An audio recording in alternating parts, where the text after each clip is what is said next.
ඌව වෙල්ලස්සට වෙනත් ජාතිකයෙක් බදු අය කරන්න යනවත් එක්කම ගැමියෝ තමයි මේ අරගලයට නායකත්වය දෙන්නේ. 1930 40 දශක වෙනකොට තමයි පාලකයන් නැවත වරක් මිනිස්සුන්ගේ ප්‍රශ්න ගැන හිතන්න පටන් ගත්තා. භාෂාව කොහොමද බලපෑවේ රාජ්‍ය අත්පත් කරගන්න? රොයිලි උඩරට ප්‍රභූන් සමග ඉංග්‍රීසියෙන් කියලා කතා කරේ නැහැ. නිදහස කියවනවා නම් ඒ වින්දිතයාගේ පැත්තේ ඉඳගෙන ආපහු කියවන්නේ. සමාජ ව්‍යාපාරයේ සංස්කෘතික ව්‍යාපාරයේ ඇති වුණේ 20 වසර මුල වෙන විදියකින්. රාජධානිය කඩා වැටෙන්න ඔන්න මෙන්න කියලා තියෙද්දි අන්තිම මොහොතේ ඇතිවෙච්ච මේ ඛේද වාචකය එනවන්න අපි ඓතිහාසික ජයග්‍රහණයක් අත්පත් කරගන්න 1910.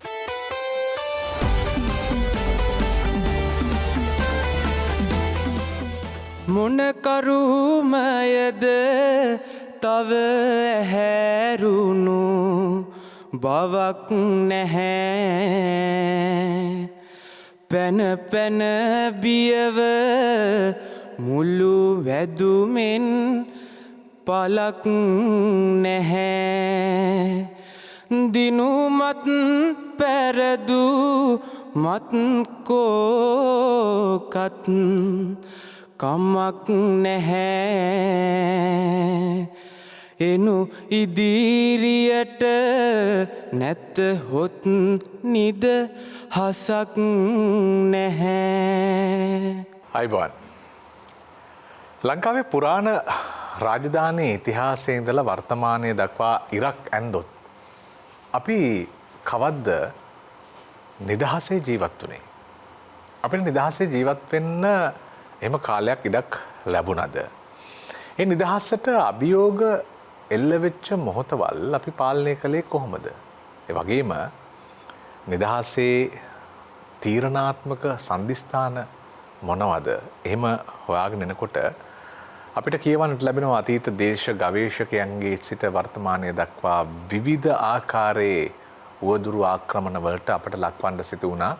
විශේෂයෙන්ම ගෝලීය පොළවේ ශ්‍රී ලාංකීය භූමි පිහිටීමේ තියෙන වැදගත්කම නිසා සහ මෙය හරහා බොහෝ දෙනෙක් ගමනාගමනය යෙදෙන නිසා කොහොමත් මේ නිදහසේ අභිමානය විඳින්නට සැරසෙන මොහොතක නිදහස ගැන ලියවුණු ලියවී තිබෙන ඒ වගේම ලියවන්නට නියමිත දේවල් වලට අවශ්‍ය කරන పూర్ව සටහන් එකතු කරන්නට අද දවසේදී අපි සූදානම් වෙනවා.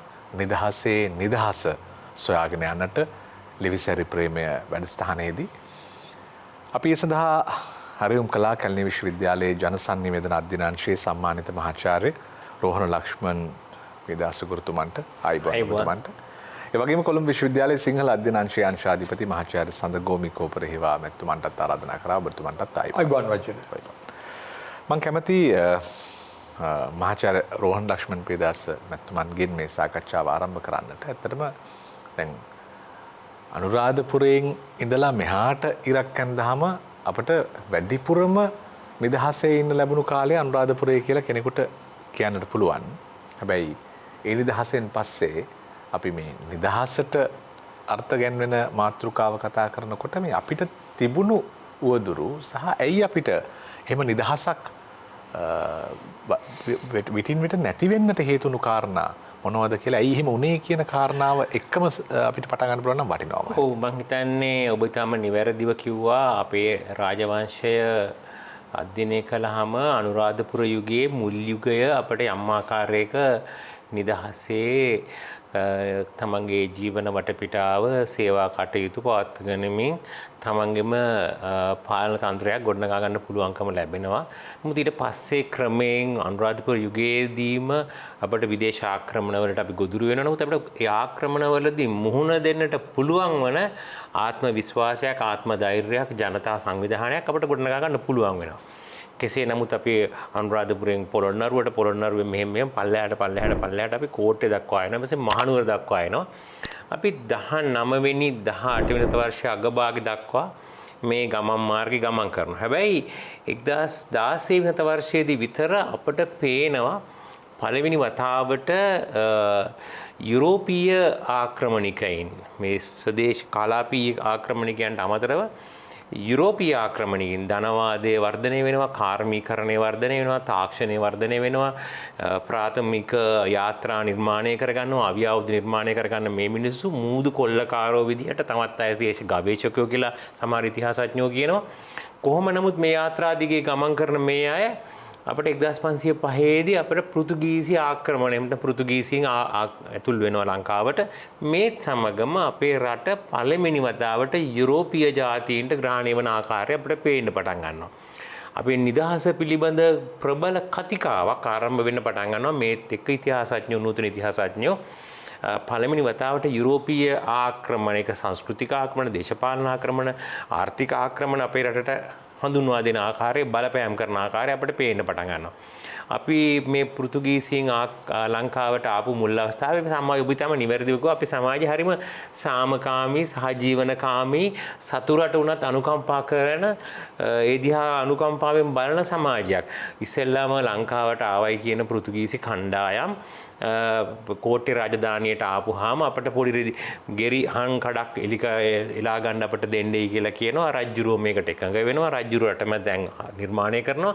එහෙම ඉන්න අය මේකේ තියෙන ධන ධාන්‍ය දැකලා, වස්තුව දැකලා ඊට පස්සේ ඒගොල්ලන්ගේ අනිකුත් කණ්ඩායම් ගෙන්නගෙන මේ රජ්ජුරුවන්ට විරුද්ධව කුමන්ත්‍රණය කරනවා. කුමන්ත්‍රණය කළා රජ්ජුරුවන්ගේ ආගම වෙනස් කරනවා, වෙනත් බලපෑම් කරනවා. එසේ කරන අය මධ්‍ය ප්‍රධාන රාජධානියේ බලපෑමෙන් අමතරව රට මැද තියෙන ස්වාධීන ස්වදේශික රාජ්‍ය, සිංහල රාජ්‍ය, කන්දේ රාජ්‍ය, මේ රාජ්‍යයට ආක්‍රමණය කරන්න පටන් ගන්නවා. අපිට පේනවා පෘතුගීසීන් ආක්‍රමණ 7ක් විතර මේ මධ්‍ය කඳුකරේ අල්ලන්න පටන් ගන්නවා.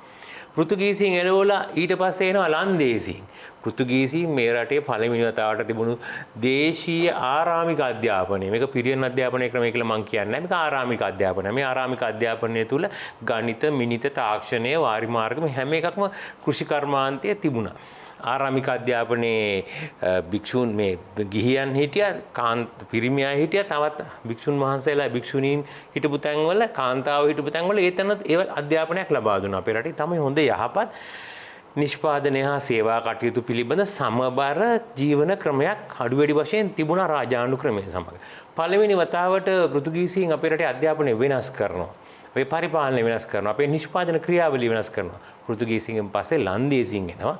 ලන්දේසීන් එලවන්න අපි පෘතුගීසීන් එලවන්න ලන්දේසීන්ගෙන් උපකාර ගන්නවා. ලන්දේසීන් එලවන්න අපි ඉංග්‍රීසියෙන් උපකාර ගන්නවා. ඉංග්‍රීසියෙන් එනවා. පෘතුගීසීන් අවස්ථා 7කදී මධ්‍යම කඳුකරේ එලා ආක්‍රමණය කරන අවස්ථාවේදී අපිට පුළුවන් වෙනවා ඒ ආක්‍රමණ සියල්ල පරාද කරන්න. ඒ තරම් ආත්ම විශ්වාසයක්, ආත්ම ධෛර්යයක්, සාමූහිකත්වයක්, පොදු බවක් වැඩවසම් ක්‍රමයේ තුල උවත් මධ්‍ය කඳුකරේ තිබුණා ජනතාව අතර සම්මගියක්. ඒ වගේම ලන්දේසීන් පරාද කළා. මේකෙන් කියන්නේ සම්පූර්ණයෙන්ම සමහර අවස්ථාවලදී පෘතුගීසීන් මධ්‍ය කඳුකරේ රාජධානිය අල්ල ගන්නවා. දවස් ගණන්, සති ගණන් අල්ලන් ඉන්නවා. අපෝ පරාද වෙනවා. පරාද කරන්න පටන් ගන්නවා. පෘතුගීසීන්ගෙන් පස්සේ ලන්දේසීන්ගෙන් පස්සේ ඉංග්‍රීසීනුත් පළවෙනි වතාවට එල්ල කරන ආක්‍රමණ. නමුත් ඒක ඉෂ්ට කරගන්න බැරි වෙනවා. මේ අතරතුර තමයි ඉතාම ශූර තරුණ ව්‍යාපාර නිලධාරියෙක් වන ජෝන් ඩොයිලිගේ සටකපටකම් උපක්‍රම භාවිතා කරලා 1815 උඩරට ගිවිසුම නිර්මාණය වෙන්නේ. මම ඊටම කෙටි දීර්ඝ කතාවක සාරාංශයක් මම මේ කියන්නේ. මේ අවස්ථාව නොවන්න මේ වෙලාවේ භික්ෂුන් වහන්සේලා උඩරට ප්‍රභූන් ભેද කරලා එකිනෙක අතර සැකේ හා විනිශ්චිතභාවය නිර්මාණය කරලා ඒ වගේම අපේ ඒ වෙනකොට රජතුමා සාමාන්‍ය ජනතාව අතර ප්‍රකෝපකාරී භාවයක් ඇති කරලා සාමාන්‍ය ජනතාව හා රජතුමා සහ නිලධාරීන්, ඇමතිවරුන්, ඒ වගේම භික්ෂුන් වහන්සේලා මල්වතුස්ගිරි මහා විහාර ભેද කරලා උපක්‍රමශීලීව ජෝන් ඩොයිලට පුළුවන් වෙනවා උඩරට ගිවිසුම සැලසුම් කරන්න. උඩරට ගිවිසුම හරහා තමයි අපි ප්‍රධාන උඩරට රාජධානිය ශ්‍රී ලංකාව සමස්තයක් වශයෙන් යටත් විද්‍යාව බවට පත් වෙන්නේ. අපි නිදහස වැළලුණු අවස්ථාව විදියට දකින්නේ 1815 මේ ඓතිහාසික උඩරට ගිවිසුම. උඩරට ගිවිසුම පිළිබඳ කිරිච්ච පර්යේෂණ විශාල ප්‍රමාණයක් තියෙනවා. ඒ වගේ කියන එක දිනයක මේක අසංකලෙ නැහැ. මේ උඩරට ගිවිසුම මොහොතේම අපේ රටේ අධිරාජ්‍ය විරෝධී අරගලය වාරියපොළ සුමංගල හාමුදුරුවෝ ඒ කොඩිය ගිවිසුම අත්සන් කරන්න පෙර කොඩිය මගුල් මඩුවේ ඉස්සරහා දාපු අවස්ථාවේදී උන්වහන්සේ ඒක පාත් කරලා ඉරලා දැම්ම. ඒ සමගම මෙරටේ නිදහස රටේ නිදහස වැළලෙන මොහොතේම අධිරාජ්‍ය විරෝධී අරගලය නිදහස් අරගලය ආරම්භ වුණයි කියලා තමයි කියන්නේ. මේ තමයි අපේ නිදහසේ කතන්දරය ආරම්භ වෙන අපේ නිදහස වැළලෙන තැන හා නිදහස ආරම්භ වෙන තැන.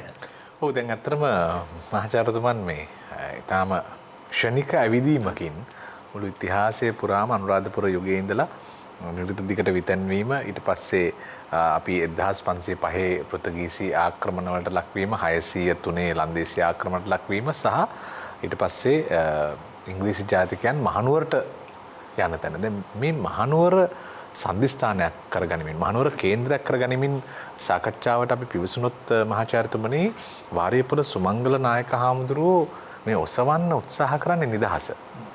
සංකේතවත් කරන්න උත්සාහ කරන්නේ අපිට උරුම විය යුතු නිදහස.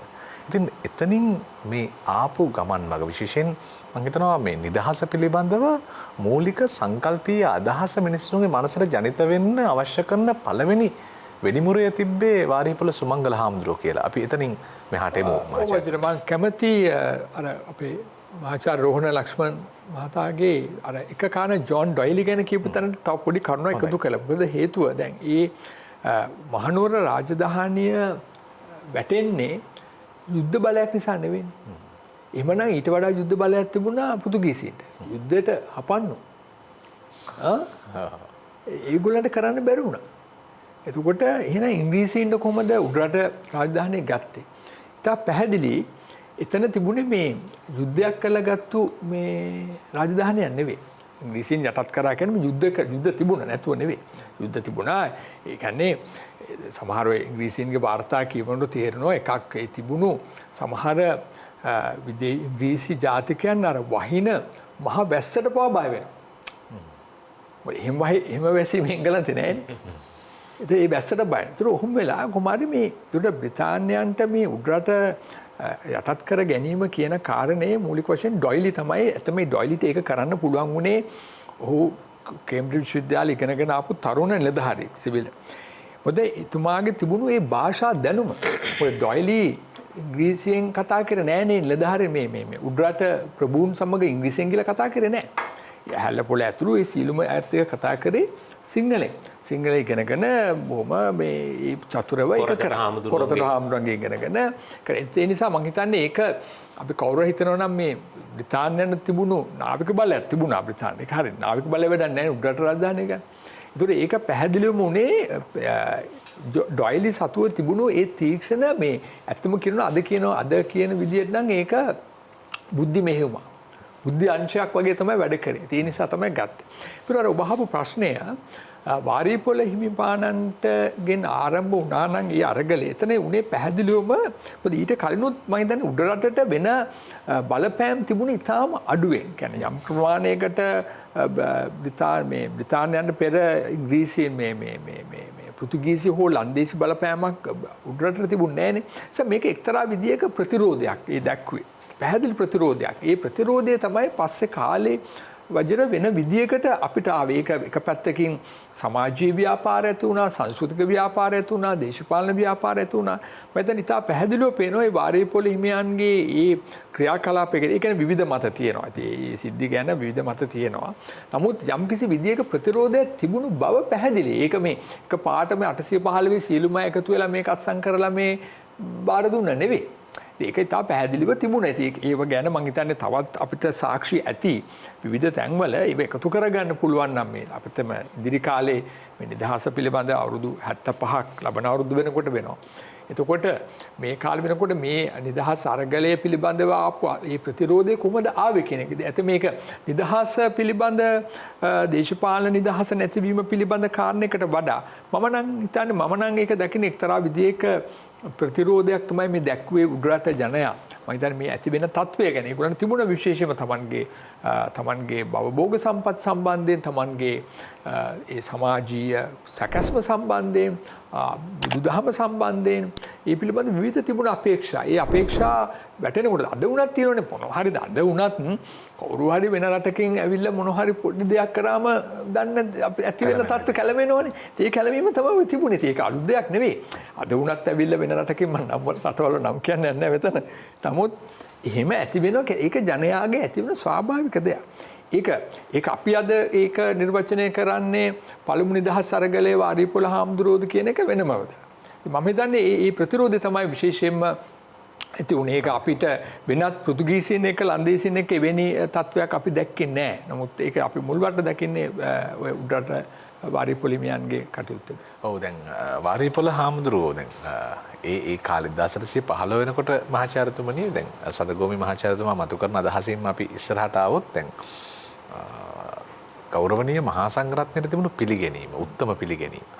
ඒ උත්තම පිළිගැනීම තුලම දැන් වාරිපොළ සුමංගල හාමුදුරුවෝ මේ රජයේ ඔසවන්න දරන උත්සාහය පරාජයට පත්වීම ඇතුලේ පොඩි අර අපි මේකට අපි ඊළඟ අවස්ථාවට අපි එකතු වෙන්න ඕන. දැන් 815 817 වෙනකොට ඌව වෙල්ලස්සේදී ආයෙත් පිරිස එකතු වෙලා මේකට උත්සාහයක් දරනවා. ඒ අවුරුදු දෙකක් ඇතුළත. එතකොට අර ෂණික ආවේගයක් මතු වුණා වෙන්න පුළුවන් කියන අදහසයි මතු කරගන්න උත්සාහය. අපි 17ට ආවොත් 17 සිදුවෙච්ච ක්‍රියාදාමය පිළිබඳව මතක් කරමු. ඇත්තටම දැන් වාරිපොළ සුමංගල හාමුදුරුවෝ සුදුහුම්පල් රජමහා විහාර තමයි වැඩ වාසය කළේ. උන්වහන්සේලායි ප්‍රභූවරුයි එකතු වෙලා තමයි මේ උඩරට කිවිසුම අත්සන් කරන්නේ එවකට පැවති හිටපු රජුන්ට විරුද්ධව. රජතුමා හරි ක්‍රූරයි. හැලේපොළ කුමාරි හාමිගේ සිදුවීම, හැලේපොළ පවුලට කරපු අදහිංසා සහ වෙනත් දේවල් නිසා මිනිස්සුන්ගේ වෛරයක් කේන්තියක් තිබුණා. මේක හේතු කොටගෙන තමයි මේ අතරතුර අපේ උඩරට ප්‍රභූවරුත් ඉංග්‍රීසි පාලකයෝ සමග යම් කුමන්ත්‍රණ වල යෙදලා හිටියා. මේව හරහා තමයි මේ රාජධානිය බිඳ වැටෙන්නේ. හැබැයි මේ රාජධානිය බිඳ වැටීම පිළිබඳ ආපහු කියවල බලනකොට 1815 උඩරට කිවිසුමේ සියලුම ප්‍රභූවරුන් එකසර එක දවසක අත්සන් කළත් නැහැනේ. දැන් අලුතෙන් හොයාගෙන තියෙනවා මේගොල්ලන් වරින් වර අත්සන් කරලා තියෙන්නේ. සමහර අය තමන්ගේ මව් භාෂාවෙන් අත්සන් කළෙත් නැහැ. මේක පිටිපස්ස මේ පිළිබඳවත් සමාජ විචාරකයන් විවිධාකාර මත පළ කරනවා. තමන්ගේ සමාජ විරෝධය පළ කළයි කියන කාරණේ. කෙසේ නමුත් මේත් එක්කම උඩරට කිවිසුමේ එකඟතාවය බොහොම ශූර කපටි නිලධාරියෙකු කිච්ච ජෝන් ඩොයිලි දැනගෙන හිටියා මේ රටේ සමාජ විඥානයේ බරපතල කේන්ද්‍රය තමයි දළදා වහන්සේ සහ භික්ෂුන් වහන්සේ. මේ නිසා මේකට විශේෂයෙන්ම ඇතුල් කළා යෝජනා මේ වගන්ති ඇතුල් කළා. දළදා වහන්සේ ආරක්ෂා කරනවා, බුද්ධ ආගම ආරක්ෂා කරනවා, මේ උඩරට රාජධානියේ තිබුණු පරිපාලන ව්‍යුහයට ආරක්ෂාව ඒකට ගෞරවය දෙනවා කියන කාරණේ. නමුත් තම කෙටි කාලයකින් අවුරුද්දක් දෙකක් යනකොට මේ ප්‍රභූම සලකන්නේ නැතුව ගියා. දළදා වහන්සේට දුන්න ගෞරවය නැතුව එන්න පටන් ගත්තා. මේත් එක්කම අපිට පේනවා භික්ෂු මේ වාරිපොළ සුමංගල හාමුදුරුවන්ගේ ප්‍රධානත්වයෙන් රටේ රාජ්‍යත්‍ය සංකේතය වන දළදා වහන්සේ පැහැර ගන්නවා. පැහැරගෙන අතුරුදහන් වෙනවා. ඊට පස්සේ කතා මේ පුරාවෘත්තවල සඳහන් වෙන ඉතිහාස සඳහන් වෙන උන්වහන්සේ දඹුල්ලේ වනාන්තරයේ ගත කළයි කියන කාරණේ. මේකත් එක්ක භික්ෂුන් වහන්සේලා හා සමාජයේ ඇති වෙන අලුත් කතිකාවක්. මේ කතිකාව අතර රටේ තිබුණු සම්ප්‍රදායන් වටිනාකම් ඒ නීති රාජාන් රජයේ රටේ පැවතිච්ච නීතිවලට ගරු කරනවායි කියලා කිව්ව ඉංග්‍රීසි පාලකයෝ උඩරට පාදානයේ විශේෂම බදුල්ල දිස්ත්‍රික්කයේ පරිපාලන කටයුතු වලට විජාතිකයින් සම්බන්ධ කර ගැනීම හරහා ගැමියන් තුල ඇතිවන ප්‍රතිවිරෝධය හරහා තමයි 1818 කැරල්ල එමෙතන ජනතා නැගිටීම ආරම්භ වෙන්නේ. සමාවෙන්න මේ මහාචාර්යතුමනි අර මේ 815ට ආපහු පුංචි අවසරයක් කරගෙන යන්න උත්සාහ කරන්නේ මේ. එතකොට දැන් ජෝන් ඩොයිලි වගේ මේ සටකපට පාලකයෝ ඉංග්‍රීසි ජාතිකයෝ ඒ වෙනකොට උඩරට රාජධානියේ තිබුණු අර සිංහල රාජවංශයේ අවසන් වීම, එතකොට නායක්කාර වංශිකයෝ ඇවිල්ලා පාලන බලය අත්පත් කර ගැනීම, ඒ රාජ පරම්පරාව ක්‍රමිකව ආවයින් පස්සේ උඩරට ජනතාව ඇතුළත තිබුණ විරෝධය මේ සියුම් නිරීක්ෂණ පවා කරන්න ඇති නේද? දැන් උදාහරණයක් විදිහට ඔහු හොඳට කොරතට හාමුදුරුවන්ගේ සිංහල පාලි සංස්කෘතිය ඉගෙන ගත්තා. ජෝන් ඩොයිලි ලිව්වා ගජමනෝනත් එක කවි. ඒ තරම්මටම මේ කවි ප්‍රේම කවි පවා ලියලා තියෙනවා. ඉතින් ඒ තරම් හොඳට බස හසුරවන්න පුළුවන් එක්කෙනෙක්. මෙතුමා රජුරුවන්ගේ තිබුණු යම් අඩුපාඩුකම් පාවිච්චි කරලා රජුරුවන්ට මත්පැන් පානය කරලා රජුරුව මත් කරවනවා. රජුරුව බනිනවා. මේවා ගිහිල්ලා උඩරට ප්‍රභූවරුන්ට කියනවා. ප්‍රභූවරුන්ට තෑගි භෝග දෙනවා. ප්‍රභූවරු රජුරුවන්ට බයිනවා. හැන්දෑවරුවේ මල්වට්ටිය කරගෙන මල්වතු නායක හාමුදුරුව හම්බෙන්න යනවා. හාමුදුරුවන්ට වැඳලා කියනවා රජුරුව වහන්සේට හොඳටම බෑන්නා කියලා. හාමුදුරුව රජුරුවන්ට බනිනවා. ඊළඟට මල්වට්ටිය කරන් යනවා අස්ගිරිය හාමුදුරුව හම්බෙන්න.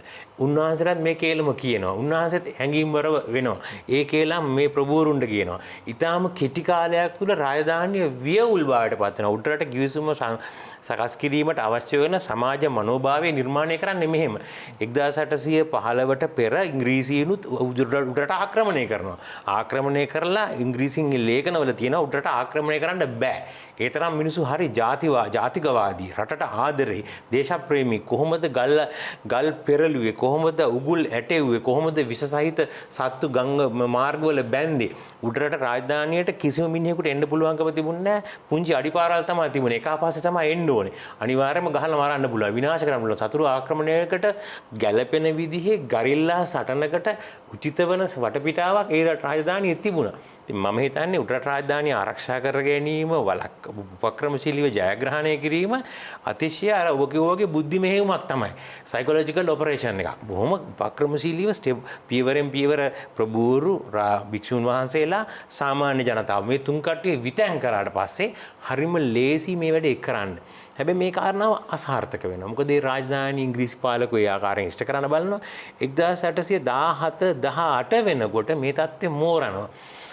ඌව වෙල්ලස්සට විදේශික වෙනත් ජාතිකයෙක් බදු අය කරන්න යනවත් එක්කම ගැමියෝ තමයි මේ අරගලයට නායකත්වය දෙන්නේ. පළවෙනි වතාවට 1818 ජාති විමුක්ති ව්‍යාපාරය පිළිබඳ ලියවිලා තියෙන ඓතිහාසික ලේඛන. මේ හරි සමාජ විද්‍යාත්මක දේශපාලන විද්‍යාත්මක ලියවිලා තියෙන ලේඛන අධ්‍යයනය කළාම ලෝක ඉතිහාසයේ පළවෙනි වතාවට ගරිල්ලා යුද්ධ පිළිබඳ ඉතිහාසයේ තියෙන ශ්‍රී ලාංකිකයන්ට බ්‍රිතාන්‍ය අධිරාජ්‍යවාදයට විරුද්ධව නැගිට්ට පළවෙනි රට අපි තමයි.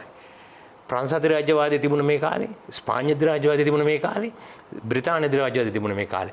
අධිරාජ්‍යවාදී පාලකයින්ට පළවෙනි වතාවට අභියෝග කළේ අවි ආයුධ අරගත්තේ ලාංකික ගැමියන්. මේ අතින් ගෞරවයක් ලෝක ඉතිහාසයේ සඳහන් වෙන්න ඕන. මේක යම් කාල් මාක්ස්ගේ සමහර සටහන් වල සඳහන් වෙනවා කොහොමද බ්‍රිතාන්‍ය හමුදා ලංකාවට මෙච්චර ගණක් එව්වේ. ඇයි ලංකාවට මෙච්චර ගණක් එව්වේ? මේ අතින් බලපුවම ලංකාවේ දේශප්‍රේමී ජනතාවගේ නැගිටීම වෙනමම අධ්‍යයනය කළ යුතු කාරණාවක්. 1818 කැරැල්ල 18 නැගිටීම මේක ඉංග්‍රීසි ජාතිකයෝ තමයි රෙබෙල් කිව්වේ මේකට කැරැල්ල කියලා කිව්වේ. අපි මේක ජාතික විමුක්ති අරගලයක් මේක මහා විශාල ව්‍යාපාරයක් මේකට නායකත්වය දෙන්න මේක මර්ධනය කරන්න තමයි කැපිටිපොළ වීරයා එන්නේ බ්‍රිතාන්‍ය හමුදාවක කණ්ඩායමක් අරගෙන බ්‍රිතාන්‍ය හමුදාවේ කණ්ඩායම අරගෙන කැරැල්ල නායකයාට ඒ සිංහල ස්වදේශික නායකයෝ මොනවද කිව්වේ? ඒකට කැපිටිපොළතුමා මൗන දුන්නේ කොහොමද? මට උඹලා ඵලයන්ලා යන්න මම ඕනනම් සිංහල මිනිසුන්ට ස්වදේශික මිනිසුන්ට තිබුණා ඒ ඉංග්‍රීසි ජාතික සොල්දාදුව මරලා දාන්න අවි ආයුධ උදුර ගන්න අවි ආයුධ දීලා උඹලා පලායන යන කොළඹට කියලා මම මගේ මිනිසුන්ට නායකත්වය දෙනවා. කැපිටිපොළ වීරයා මෙහෙමයි හිටිහාමිලා කොහොඹුරේ රටේ රාලලා මේ වගේ අයට නායකත්වය දෙන උඩරට කැරැල්ල නිර්මාණය වෙන උඩරට ජාතිකවාදී ජාතික නිදහස් අරගලය ආරම්භ වෙන්නේ මෙතනින්. ඉතින් මේක මම හිතන්නේ වෙනමම අපි අද නිදහස් දිනේ සාකච්ඡා කරන නිදහස ගැන කතා කරන අපි මේ ඓතිහාසික කණ්ඩායම මතක් කළ යුතුයි. මහාචාර්ය තෙන්නකෝන් විමලානන්ද අපේ විශ්වවිද්‍යාලයට තිබු ඉතිහාසය පිළිබඳ මහාචාර්යවරයා උඩරට කැරැල්ල උඩරට අරගලය පිළිබඳ ඉතා විශිෂ්ට පර්යේෂණ ග්‍රන්ථ දෙකක් නිර්මාණය කළා. මේ ග්‍රන්ථ දෙකේ පිරිනමන අවස්ථාවේදී තුමා කියනවා මේ ග්‍රන්ථ දෙක හිමි වෙන්න ඕනේ නමක් නොතියා මිය ගිය දසදහසක් වූ දසදහස් ගණන් වූ රාලලා නයිදලා බණ්ඩලාට කියලා. කියන්නේ ඒ තරම් දේශප්‍රේමී මේ රටේ නිදහස වෙනුවෙන් කැපවෙච්ච මේ මිනිස්සු අධිරාජ්‍යවාදයට විරුද්ධව පළවෙනි වෙඩිමුර එලි කළේ ඒගොල්ලන්. අවාසනාවන්ත විදිහට ඒ කැරැල්ලේ පෙරමුණේ නායකයින්ට ලෙඩ රෝග ඇතිවීම ඒ අතර මතභේද නිර්මාණය වීම නොවෙන්නට මේ කැරැල්ල දිනන්න තිබුණා. බ්‍රවුන්රි ගාණ්ඩුකාරවරයා කියනවා මේ වෙලාවේ ඊටාම නුවර රාජධානිය කඩා වැටෙන්න ලෑස්ති උඩරට රාජධානිය කඩා වැටෙන්න ලෑස්ති. එයාගේ බිරිඳට කියනවා සොල්දාදුවන්ට කියනවා බිරිඳ වරගෙන කොළඹට යන්න. ඊතුරු අවි ආයුධ ටික ඉස්පිරිතාලේ ඉන්න මේ රෝගීන්ට කියන උඹලා බේරියල්ලා. මම මෙතනින් බේරෙන්න පටන් ගන්නවා. රාජධානිය කඩා වැටෙන්න ඔන්න මෙන්න කියලා තියෙද්දි අන්තිම මොහොතේ ඇතිවෙච්ච මේ ඛේද වාචකේ නොවන්න අපි ඓතිහාසික ජයග්‍රහණයක් අත්පත් කරගන්න 1818. නමුත් ඒ කාරණාව සිද්ධ වෙන්නේ නැහැ.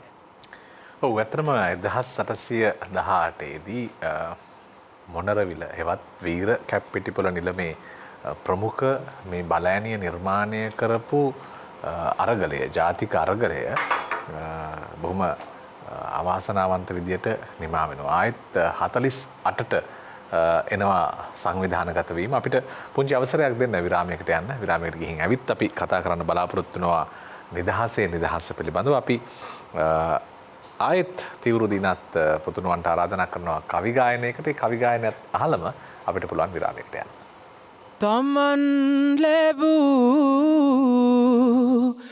දිවි පෙවෙතේ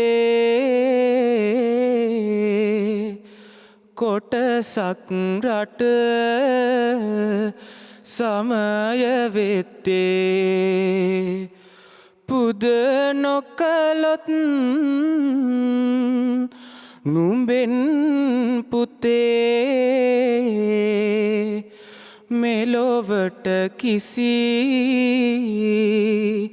පලක් නැතේ තිස්ස රජුන් හටරුහුනේ එඩිතර කුම රෙක්කු ලැබුනේ ඉන් පසු සිරී ලක් දෙරනේ ජාතික මල් කැන් පිපුනේ ජාතියරන් විමනක් වේ ආගම මිනී පහනක් වේ එය රැකගන් නට මෙලොවේ සමත් වෙතොත් පුත නුඹ වේ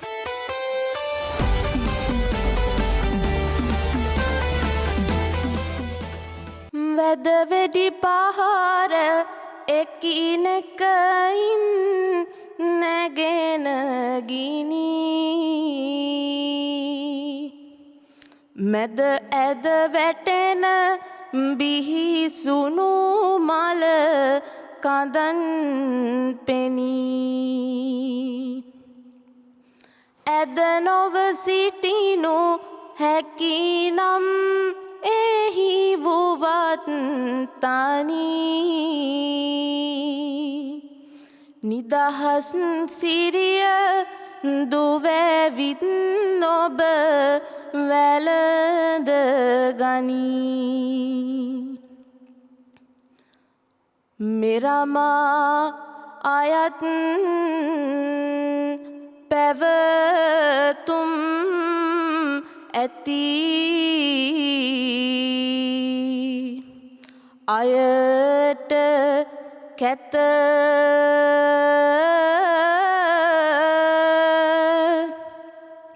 නිරයේ පවා මද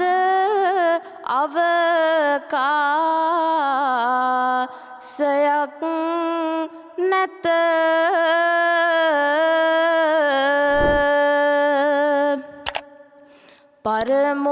පරමෝදාර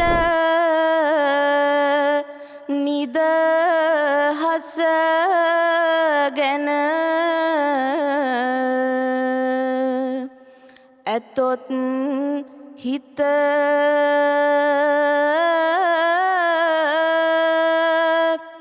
හිරගේ මැදින් එහි යන මග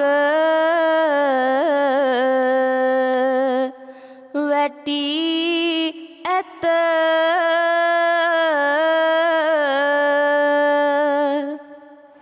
හොරණ තක්ෂිලා මධ්‍ය විද්‍යාලයේ ලක්ෂානි නිලුපුලි සහ තිවුරු දීනාත් තමයි අද අපිට මේ ජාතිකාභිමානී කවි ගායනයෙන් දායකත්වය ලබා දෙන්නේ. අපි නිදහස පිළිබඳව සාකච්ඡා කරමින් ඉන්නේ මහාචාර්ය රෝහන් ලක්ෂ්මන් විදාස් මහත්මයා සහ මහාචාර්ය සඳගෝමි කෝපරහේවා මහත්මයා එක්ක ඇත්තටම මේ භාෂාත්මක ප්‍රයෝග මම හිතන්නේ මේ ඔබතුමාගේ විෂයට වඩාත් කැමැත්තෙන් මම එනවා. මේ කියන්නේ දැන් අපි අපේ සම්මානිත මහාචාර්යතුමා සඳහන් කරපු විදිහට මේ අර බුද්ධි මෙහෙයුමේ ප්‍රමුඛ අංගයක් තමයි භාෂාත්මක මෙහෙයුම. ඒ කියන්නේ කවි ලියනවා, සිංහල ඉගෙන ගන්නවා, ඒතර භාෂාව හොඳට ප්‍රගුණ කරනවා. ඉතින් මේ භාෂා පංගුව ගැන ගොඩක් වෙලාවට මහාචාර්යතුමනි අවධානය යොමු කරන්නේ නැහැ. ගොඩක් වෙලාවට මේ භාෂාව කොහොමද බලපෑවේ රාජ්‍ය අත්පත් කරගන්න කියලා. මම හිතන්නේ අපිට එතෙන්ට එන්න පුළුවන්. තව වැදගත් කාරණයක් වජිර. මොකද දැන්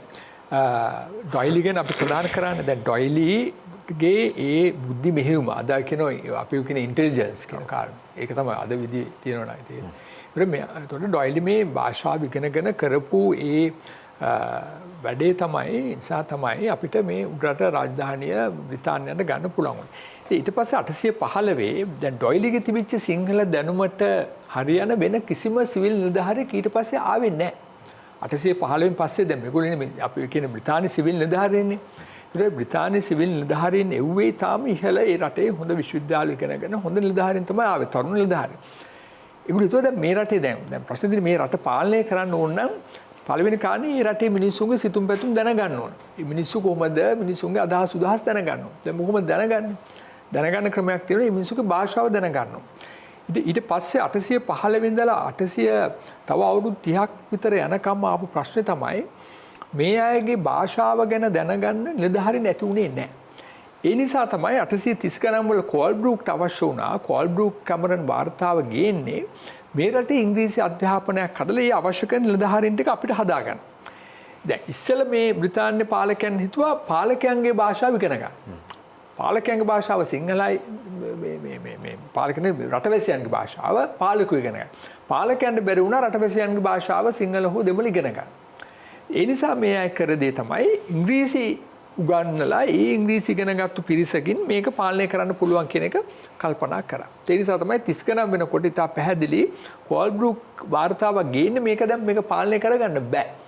පාඩුල් වෙනවා මේක කොහොමද මේක ගෙනියන්නේ. එතකොට තා පැහැදිලි මේ රට පාලනය කිරීමට අවශ්‍ය කරන තමන්ගේ පාලකයන්ගේ භාෂාව දැනගත්තු ඒ කියන්නේ ඉංග්‍රීසි දැනගත්තු පිරිසක් හදාගන්න ඕන. ඉස්සෙල්ලා කල්පනා කරා ඒ ආපු නිලධාරීන් මේ රටේ මිනිස්සුන්ගේ භාෂාව. එපමණ නෙවෙයි මුල් කාලේ තියෙනවා දැන් ඩොයිලිගෙන් පස්සේ මම කියවනේ එහෙම ආවේ නැහැ කියලා.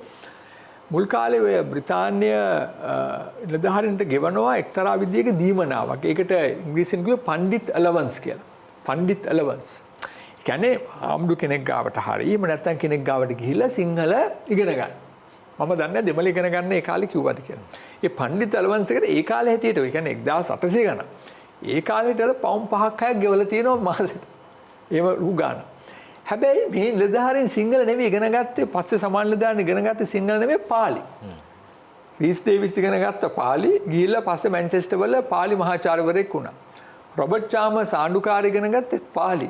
අපි දන්න කිසිම සිවිල් නිලධාරියෙකු ආණ්ඩුකාරයෙක් නැහැනේ සිංහල භාෂාවෙන් වැඩ කරපු. අපි දන්නේ ඔය මිෂනාරීන් ඇර වජිර වෙන කිසිම නිලධාරියෙක් අපි දන්නේ නැහැ සිංහල උගතේ. ඩොයිලිගෙන් පස්සේ ඉතින් බලන්න මේ රාජ්‍ය තන්ත්‍රයක් පාලනයක් ගෙනියන්නේ භාෂාව කොච්චර වැදගත් වෙනවද කියන කාරණා. මේක බ්‍රිතාන්‍යයන් හොඳටම තේරුම් ගත්තා. එක පැත්තක ඉන්ටෙලිජන්ස් කියන එක අනිත් පැත්තේ මේ තොරතුරු ඉන්ෆර්මේෂන් කියන එක. තොරතුරු සහ බුද්ධි මෙහෙම. අද මේක අදටත් වටිනවා මේක. රටක් ගෙනියන්න නම් ඒ රටේ මිනිස්සුන්ගේ සිතුම් පැතුම් දැනගන්න විදියට ඒ නිසා දැන් 48 ආය 48 කැරැල්ලක් එනවනේ.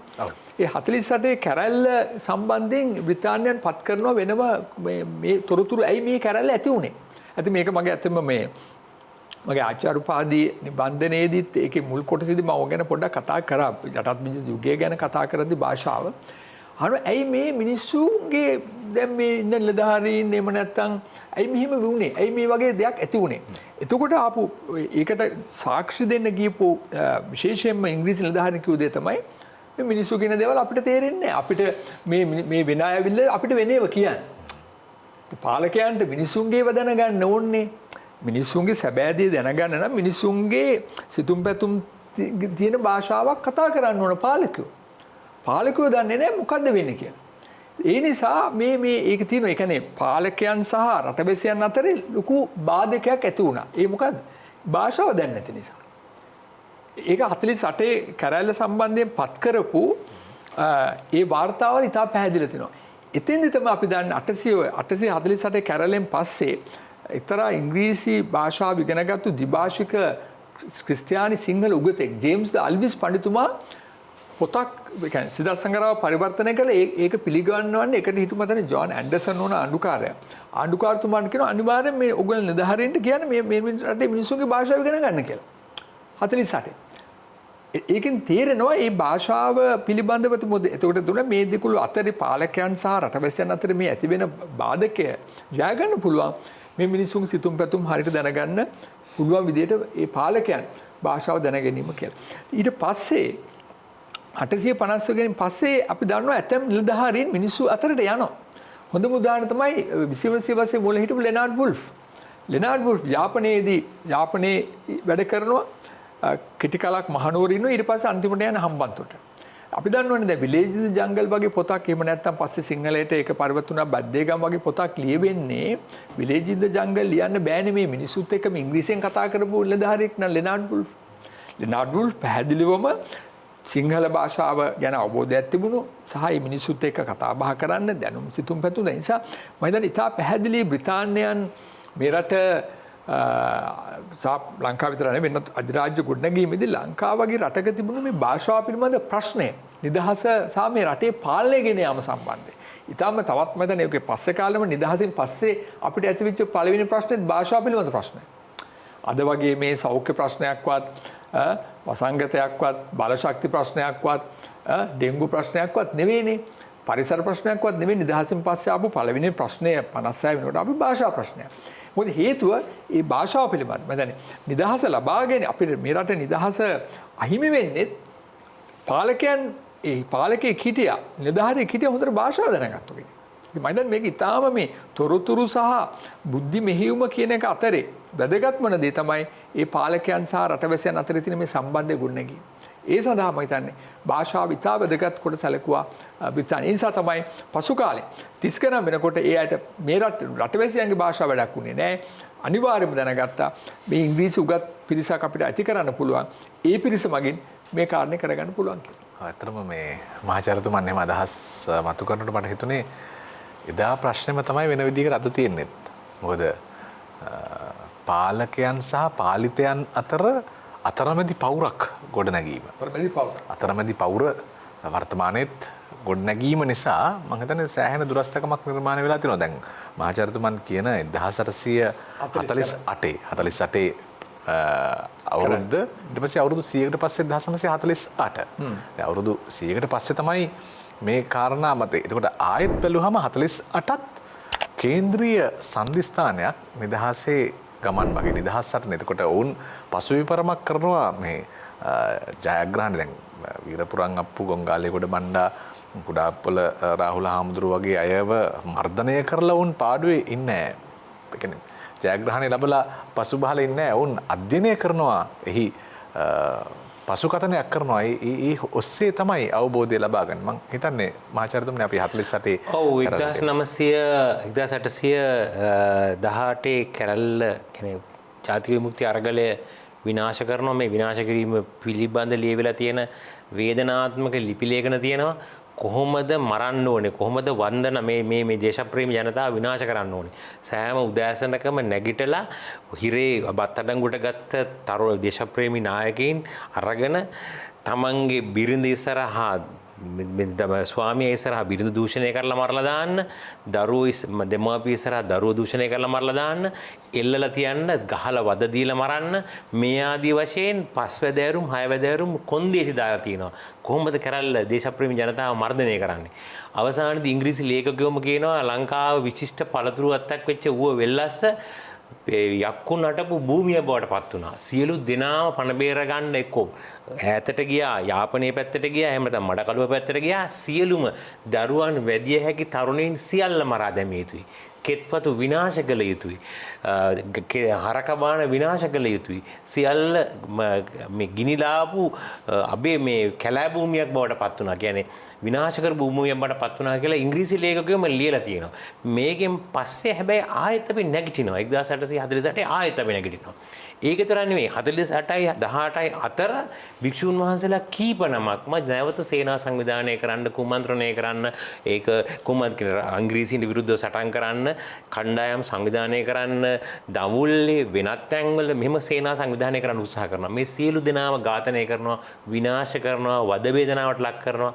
අන්තිමේදී හෙන්රි මාෂල් හු ලියනවා විශිෂ්ට ගානේ ඉංග්‍රීසි ආණ්ඩුවේ හිටපු වෛද්‍යවරයා කොහොමද කැපිටිපොළ වීරයා මරා දාපු හැටි මරණකොට තිබුණු වේදනාව උන්වහන්සේ එතුමාව අරගෙන ඇවිල්ලා දළදා වහන්සේ ළඟට ගෙනහිල්ලා එතුමා කියනවා මගේ ළඟ තියෙන්නේ මුකුත් දෙයක් නැහැ මට දළදා වහන්සේ දෙන්න මගේ ඔළුවේ තියෙන තලප්පාව විතරයි දෙන්න තියෙන්නේ ඔබ වහන්සේ මේක ගන්න මාව ඊළඟ ආත්මෙදී මොකද්ද ඔහු ප්‍රාර්ථනා කරනවා මම මේ නැවත ඊළඟ ආත්මයකදී හිමාලයේ තාපසයෙක් වෙන්න දෙන්න කියලා. එහෙම කියලා ප්‍රාර්ථනා කරලා ළඟ ඉන්න ඉංග්‍රීසි නිලධාරියාට දෙනවා අතේ තමන් ළඟ තිබුණු ධම්මපදේ දීලා වදකාගාරයට ගියයි කියලා කියනවා. වදක භූමියට ගියාම පළවෙනි පහරට ඔහු මැරෙන්නේ නැහැ. ඔහු කියනවා වදකයාට මෙන්න මෙතෙන් හරියට ගහන්න. කියලා බෙල්ල පෙන්නනවා බෙල්ල කැපෙනවා අර කඳ කෙලින් වෙනවා ලේ උතුරා උඩට යනවා කියලා මේ ඉංග්‍රීසි ජාතික ලේඛකයා ලියලා තියෙනවා මේ තමයි දේශප්‍රේමී අරගලේ පළවෙනි වටේ විනාශ කරන හැටි ඊට පස්සේ අර භික්ෂුන් වහන්සේලා විනාශ කරනවා ඊට පස්සේ අපි දන්නවා මාතලේ ඇති වෙන කෑල්ල විනාශ කරන හැටි මේ සියලුම දේවල් ඊටාම නිවැරදිව කිව්වා වගේ මේ සියලු දේවල් නිරීක්ෂණය කරනවා මේ කෙටි කාලයක් තුළ 1815 යටත් වෙච්ච රාජධානිය 1818 වෙනකොට කැරලි ගහන්න පටන් ගන්නවා 48 නැවත නැගිටින්න පටන් ගන්නවා මේ ගැන සොයා බලන තමයි කෝල්බ්‍රුක් කොමසාරිස්තුරු ලංකාවට එන්නේ. ඇයි ලංකාව පාඩු? ඇයි ලංකාව පාඩු? ඇයි මුරුසිය පාඩු? මේ ගැන සොයා බලන්න මේ කොමිසම ආවිල්ලා කොමිසම නිරීක්ෂණය කරනවා ලංකාවට පෘතුගීසියන්ගේ ලන්දේසියන්ගේ කාලේ මුද්‍රණාල ගෙනාවා. සිංහල භාෂාවෙන් පටන් ගත්ත ක්‍රිස්තියානි ආඥාපොත පළ කරලා පටන් ගත්ත සිංහල මුද්‍රණ ව්‍යාපාරේ. මේකෙන් ගහපු පොත් මොනවද? කෝල්බ්‍රුක් කොමසාරිස් වාර්තාවේ කියනවා මේ ගහපු පොත් වලින් වැඩි දිනෙක කරලා තියෙන්නේ මේ රටේ බුද්ධ ආගමට විරුද්ධව ලියපු පොත්. මේ රටේ හින්දු ආගමට විරුද්ධව ලියපු පොත්. එකිනෙකා අතර සැකය හා අවිනිශ්චිතභාවය වර්ධනය කරන පොත්. මේ අනුව තමයි 1832 දී එතුමා කියන්නේ මේ වෙනකොට එංගලන්තේ වර්ධනය වෙමින් තියෙන පුවත්පත් කලාව. පුවත්පත් මේ රටේ ආරම්භ වෙන්න ඕන කියලා 1832 දී එතුමා යෝජනා කරනවා ලංකාවට දරුණු පොලිස් ආණ්ඩුකාරවරයා බ්‍රවුන්රිග් යවලා හෝට් නාණ්ඩුකාරවරයා මෙහාට ගෙනවා. හෝට් නාණ්ඩුකාරවරයා යම් කවියෙක් කියලා සඳහන් වෙනවා. ඔහු සංවේදී පුද්ගලයෙක් කියලා කියනවා. ඔහු යටතේ ලංකාවේ පළවෙනි පුවත්පත 1832 දී කොලම්බෝ ජර්නල් පටන් ගන්නවා රජයේ මුද්‍රණාලාධිපති ජෝර්ජ් ලීගේ කතෘත්වයෙන්. මේ තමයි ලංකාවේ පුවත්පත් ආරම්භ වෙන හැටි. හැබැයි ඊටම කෙටි කාලෙකින් ඔහු තීරණය කරනවා රජයේ යටතේ පත්‍ර තිබිලා හරියන්නේ නැහැ. පෞද්ගලික පත්‍ර තියෙන්න ඕන. ඒ අනුව සිලෝන් කොලම්බෝ ජර්නල් පත්‍රේ නවත්තලා දාලා සිලෝන් ක්‍රොනිකල් කියලා පෞද්ගලික අංශය යටතේ පත්‍රයක් පටන් ගන්නවා 1834 දී. මේ තමයි ලංකාවේ පුවත්පත් කලාව ආරම්භ වෙන්නේ. හැබැයි ඉංග්‍රීසියෙන් පත්‍ර කරලා තියෙන්නේ. ලංකාවේ පුවත්පත් කලාව පිළිබඳ කරපු කේ.ඩී. විමල්රත්න ආචාර්ය කේ.ඩී. විමල්රත්නයන්ගේ අභාවප්‍රාප්ත කේ.ඩී. විමල්රත්නයන්ගේ අධ්‍යයනවල කියනවා 20 වෙනි සියවස මුල භාගය දක්වා වෙනකොට ඉංග්‍රීසියෙන් පත්‍ර 10ක් 12ක් විතර තිබ්බයි කියලා. මෙන්න මේ අතරතුර අපේ රටේ මතුවෙනවා 19 වෙනි සියවසේ ආයේ නැවත වතාවක් අපි ආයේ අවියාවුදුරින් සටන් කරන්න ලෑස්ති වෙන්නේ නැහැ දේශප්‍රේමී. ලාංකිකයෝ මේ වෙනකොට යටත්විතවාදය ආරම්භ වෙලා අර කිව්වා වගේ පාසල් අධ්‍යාපනය ආරම්භ වෙලා මිෂනාරිවරුන් පස් කණ්ඩායම් 5ක් ලංකාවට එනවා. ඒගොල්ලන් පල්ලිවල පාසල් හදන්න පටන් ගන්නවා. පල්ලියේ පාසල් එනවා. මිනිහෙකු රටේ පරිපාලනය වර්ධනය වෙන්න පටන් ගන්නවා. බන්ධනාගාර, දුම්රිය සේවාව, වරාය මේවා ආරම්භ වෙනකොට රජයේ රාජ්‍ය සේවාව කියන එක ආරම්භ වෙනවා. රාජ්‍ය සේවාවට ඇතුල් වීම වරප්‍රසාදයක් බවටපත් වෙනවා. අර කිව්වා වගේ මේ වරප්‍රසාදේ ලබා ගන්න නම් ඉංග්‍රීසි ඉගෙන ගන්න ඕන. ඉංග්‍රීසි ඉගෙන ගන්න යන්න තියෙන පල්ලියේ පාසලට. පල්ලියේ පාසලට යන්න නම් උපැන්න සහතිකයක් තියෙනවා. උපැන්න සහතිකයක් නැහැ. ඒකට තියෙන පල්ලියේ බෞතිස්ම වෙන්න ඕන. පල්ලියේ බෞතිස්ම වුණොත් ඉස්කෝලේට යන්න පුළුවන්. ඉස්කෝලේට ගියොත් ඉගෙන ගන්න පුළුවන්. ඉගෙන ගත්තොත් ඉංග්‍රීසි දන්නවා. ඉංග්‍රීසි දැනගත්තොත් සහතිකයක් තියෙනවා. ඒ සහතිකය අරගෙන රස්සාවකට යන්න පුළුවන්. රට ක්‍රමයෙන් යටත් විද්ද මනෝභාවයක් දක්වා සංස්කෘතිකමය ආක්‍රමණයක් අර දේශපාලන ආක්‍රමණය යට කරගෙන යටත්විදවාදියා හොඳයි අපූර්වයි විශිෂ්ටයි සුන්දරයි මේ වගේ දේවල් සමාජයේ පැතිරෙන්න පටන් ගන්නවා සමාජයේ දෙවෙනි තුන්වෙනි සමාජ පන්තියක් සමාජ බිහි වෙනවා. මොකද වරප්‍රසාදලත් සමාජ කණ්ඩායම් වල සේවාවන්ට අවශ්‍ය වෙනවා. කරත්ත පාර හදන්න ගල් අවශ්‍ය වෙනවා. ඒ පාරට වැලි අවශ්‍ය වෙනවා. පාර හදන්න කොන්ත්‍රාත්කාරයෝ ඕන වෙනවා. වරායතේ පෙට්ටි වලට කොන්ත්‍රාත්කාරයෝ වෙනවා. වරායට වතුර සපයන්න මිනිස්සු ඕන වෙනවා. අලුත් කරත්තකාරෝ නිර්මාණය වෙනවා. අලුත් දෙවෙනි සමාජ පන්තියක් ලාංකිකයෝ අතරින් බිහි වෙන්න පටන් ගන්නවා. එයා ඉංග්‍රීසි දන්න අන්තේවාසික කණ්ඩායමක්. දේශපාලන විද්‍යාඥයෝ මේ කාරණාවට කියනවා කොම්ප්‍රදෝරු ධනපති පන්තියක් රටේ බිහි වෙනවා කියලා. සමහර අය බාල්දි වැසිකිලි සපයන කණ්ඩිය. ඒගොල්ලන් කලේ කොන්ත්‍රාත් එක. සමහර අය කලේ වතුර සපයන එක. තවත් අය කලේ කරත්ත සකසා සපයන එක. මේ ආදී වශයෙන් නව ප්‍රභූ සමාජ කණ්ඩායමක් නිර්මාණය වෙනවා. ලංකාවේ දෙවෙනි නිදහස් අරගලය ආරම්භ වෙන්නේ මෙන්න මේ අලුත් සමාජ වටපිටාව සමග. ඔව් දැන් ඇත්තටම මේ අර 48 දැන් ඔබතුමා කිව්වා 17 18 48 මිනිස්සු අහිමි වෙච්ච විදිය සමහර වෙලාවට සමහර දැන් ටොරින්ටන් සාමිවරයා එංගලන්තයට ගෙන්වා ගන්නවා කියලා කියනවා ආසියානු කලාපයේ විරෝධයක් මතුවෙන. ඒක ලංකාව විතරක් නෙවෙයි මුළු ආසියාවේ යටත් විජිත රාජ්‍යවල මේ අර මිනිස්සු පීඩාවට පත් කිරීම පිළිබඳ විරෝධයක් ඇති වෙලා. එතකොට මේ ලංකාවේ දේශපාලන සමාජ අවබෝධය දුර්වල වීම කොහොමද බලපෑවේ මේ නිදහස අපෙන් ඈතට යන එක නිදහස පමා වෙන්න ඒ වගේම බ්‍රිතාන්‍යයන්ට තමන්ගේ කටයුතු පහසු කරගන්න අපේ අවබෝධය එහෙම නැත්නම් අපේ මේ අර ඒක අවබෝධය දුර්වල වීම කියලා කෙනෙකුට අර්ථ ගන්නන්නත් පුළුවන් සමහර වෙලාවට අර මේ අපේ තිබුණු අහිංසකකම කියලා තව විදිහකට අර්ථ ගන්නන්න පුළුවන් මේ ඔව් දැන් මෙතන කාරණා දෙකක් තමයි 848න් පස්සේ 948 වෙනකන් ඒ මහා එහෙම කැරලි මහා පොඩි තැන්වල පොඩි නොසන්සුන් තත්ත්වයන් තිබුණේ නැති. නමුත් එහෙම මහා කැරලක් ගැන අපි කතා කරන්නේ නැහැ. ඊට පස්සේ සිදුවෙන දේ තමයි තා පැහැදිලිවම මම කලිනුත් කිව්ව කාරණේ 32 කෝල්බ්‍රූක් කොමිසම් සහ කැමරන් වාර්තා අනුව විශාල ඒකට අපි පාසල් අධ්‍යාපනයේ ඉන්න දරුවෝ දන්නවා ප්‍රතිසංස්කරණය කියලා කියන්නේ. ඒක ප්‍රතිසංස්කරණය. ඇයි මෙහෙම උනේ? මේ වගේ තැනකට මේ වගේ මේ කුඩා කොලනියකට මෙහෙම වෙන්නේ ඇයි? එතකොට ඇතිවෙන දේ තමයි ඊට පස්සේ මේ හදන පාලන ව්‍යුහය වචන. ඒ ව්‍යුහය ඇතුලේ මම හිතන්නේ සාමාන්‍ය ජනයාද මේගොල්ලෝ ඇත්තටම බලන්නේ මේක ලාභ ගන්නනේ මේකෙන්. දැන් කෝච්චි පාරේ වැඩට මිනිස්සු වැඩට එන්න නෙවෙයිනේ කෝච්චි පාර දැම්මේ. ඕපනායකට දැම්මේ කෝපනායකලා කොළඹට වැඩට එන්න නෙවෙයිනේ. අද කෝච්චි පාර ඕනේ මේ වැඩට එන්නනේ. එදා තිබිච්ච මේ තිබිච්ච වගාබිම් වල තිබිච්ච අපේ තේදලු ටික රබර් ටික සහ කෝපි ටික කොළඹට ගේන්න. එතකොට දැන් මෙතන විශාල වශයෙන් වෙන විදිහේ ඇති වුණ ඇතුළ අර තිබිච්ච දැන් ඒ නිසා අදටත් මම මේ පහුගිය කාලේ ඇතම් රටේ යම් තැන්වල සංචාරය කරනවා තේරුනේ අද වුණත් ඕනම ලංකාවේ පළාතක ඒ තේදලු තිබුණොත් පත්තේ තේදලු ටික හරි ගිහිල්ලා ගන්න තැනක් තියෙනවා. නමුත් අද තියෙන එක ප්‍රශ්නයන්නේ මේ තමන්ගේ ප්‍රදේශයේ තියෙන මේ එළවලු ටික මේ දෙන්න තැනක් නැති ප්‍රශ්නේ. දැන් බ්‍රිතාන්‍යයන්ට අවශ්‍යුනේ නැහැ මේ එළවලු කොළඹට ගේන්න. ඒගොල්ලන්ට අවශ්‍ය උනේ ඒගොල්ලන්ට වට්ටක කොළඹ ගේන්න ඕනේ නැහැ. ඒගොල්ලන්ට අවශ්‍ය උනේ තේ ටික රබර් ටික මෙහාට ගේන්න. ඒ නිසා එහෙම දෙයක් හැදුවා. එතකොට මේකට වැවිලි නිසා අපිට ඇතැම් වැවිලි ආර්ථිකයත් එක්ක සම්බන්ධ වෙන්න අපේ සමහර අය සම්බන්ධ වුණේ නැති නිසා වෙන වතුකම් කරුණු ගෙනාවා.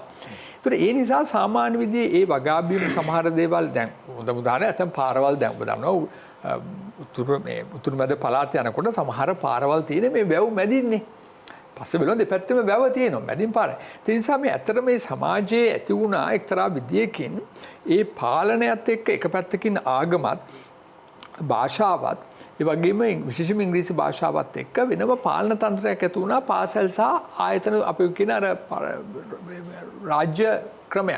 ඒ රාජ්‍ය තන්ත්‍රයට අවශ්‍ය වෙන පිරිසක් තමයි මිනිස්සු කල්පනා කරලා මෙතුමා කිව්වා වගේ රජයේ රැකියාව ලිපිකරු තනතුරක් ලබා ගැනීම සඳහා තමයි රජයේ අදත් තියෙන්නේමනේ රජයේ රස්සාවක් රජයේ රස්සාවක් අන්න රස්සාවක් නේද අදටත් පෞද්ගලික අංශය තියෙනවා එදත් බැලුවේ ඒක ඊට වඩා දැන් ඊට පස්සෙත් බැලුවා දැන් අතරම වගා බිම් කරා නම් ඒ කාලේ ඒ වගාවෙන් සරු වෙනවට වඩා ඒ ගොවියාගේ ජනයාගේ ළමයි දරුවෝ අධ්‍යාපනය කළා ඉතින් එහෙම ඒ තත්ත්වයට ගන්නයි හැබැයි ඔය අතරම සිදු වුණා තව දෙයක් ඒ ඉංග්‍රීසි ඉගෙනගත්තු පිරිස අතරම ඇති වුණා යම්කිසි විදියක දැන් මම කලින් කිව්වා ජේම්ස් අල්බිස් වගේ පිරිසකට මේ ඇති වෙන මේ ප්‍රතිරෝධය මේ ඇති වුණා මේක වැරදි කියන අදහස ඇති වුණා. ඇත්තටම අපි දැන් මේ ඉංග්‍රීසි ඉගෙන ගත්ත පිරිසෙම තමයි මේක ඉස්සෙල්ලම ආවේ. ඒක ආවේ අර යුද්ධයක් කරපු විදියට නෙවෙයි. ඒක වෙන විදියක. දැන් ජේම්ස් ආල්විස් ආයි වගේ අපි දන්න ආනන්ද කුමාරස්වාමී වගේ චින්තකයන් මේ කාරණේ පටන් ගත්තා විශේෂයෙන්ම මේ 19 ශතවර්ෂයේ අග 20 වර්ෂ මුල වෙනකොට. ඉතින් ජේම්ස් ආල්විස් ඔය කලින්ම පටන් ගත්තා.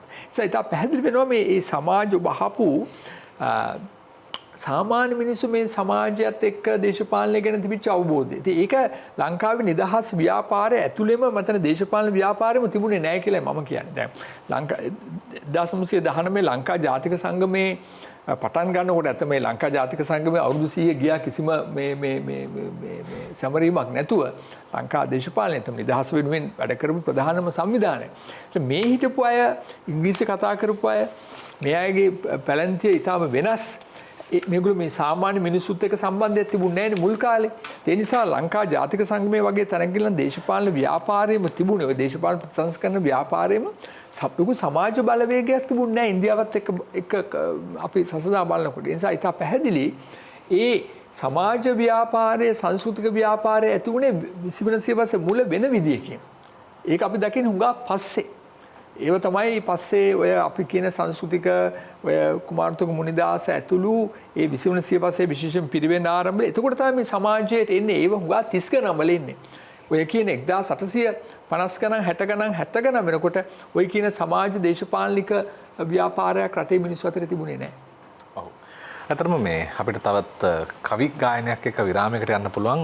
මම හිතනවා මේ අපිට ඔය පුවත්පත් ආරම්භ වීම සහ මේ අර අවි නැති සටන් අවි නැති සංවිධානගත වී පිළිබඳව කතා කරන්න පුළුවන්කම ලැබේවි කියලා ඊළඟ අධීරයේදී තවත් කවියකින් අපිට අවසර දෙන්න විරාමයකට යන්න අපි ආරාධනා කරනවා තවත් කවි ගායනයක් ඉදිරිපත් කරන්න. දුරු කරනුවට ගන අතර වහලඳුර රැඳී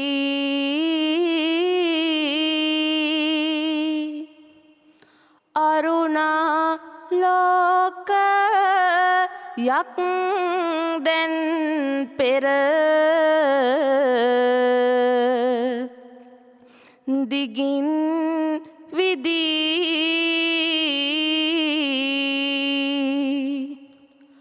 පුරුදුව තිබෙන කාමුක මර ඇඳේ වැදී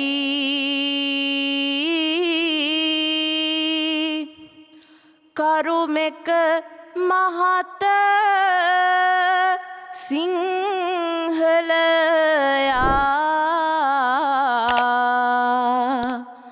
තවම නිදී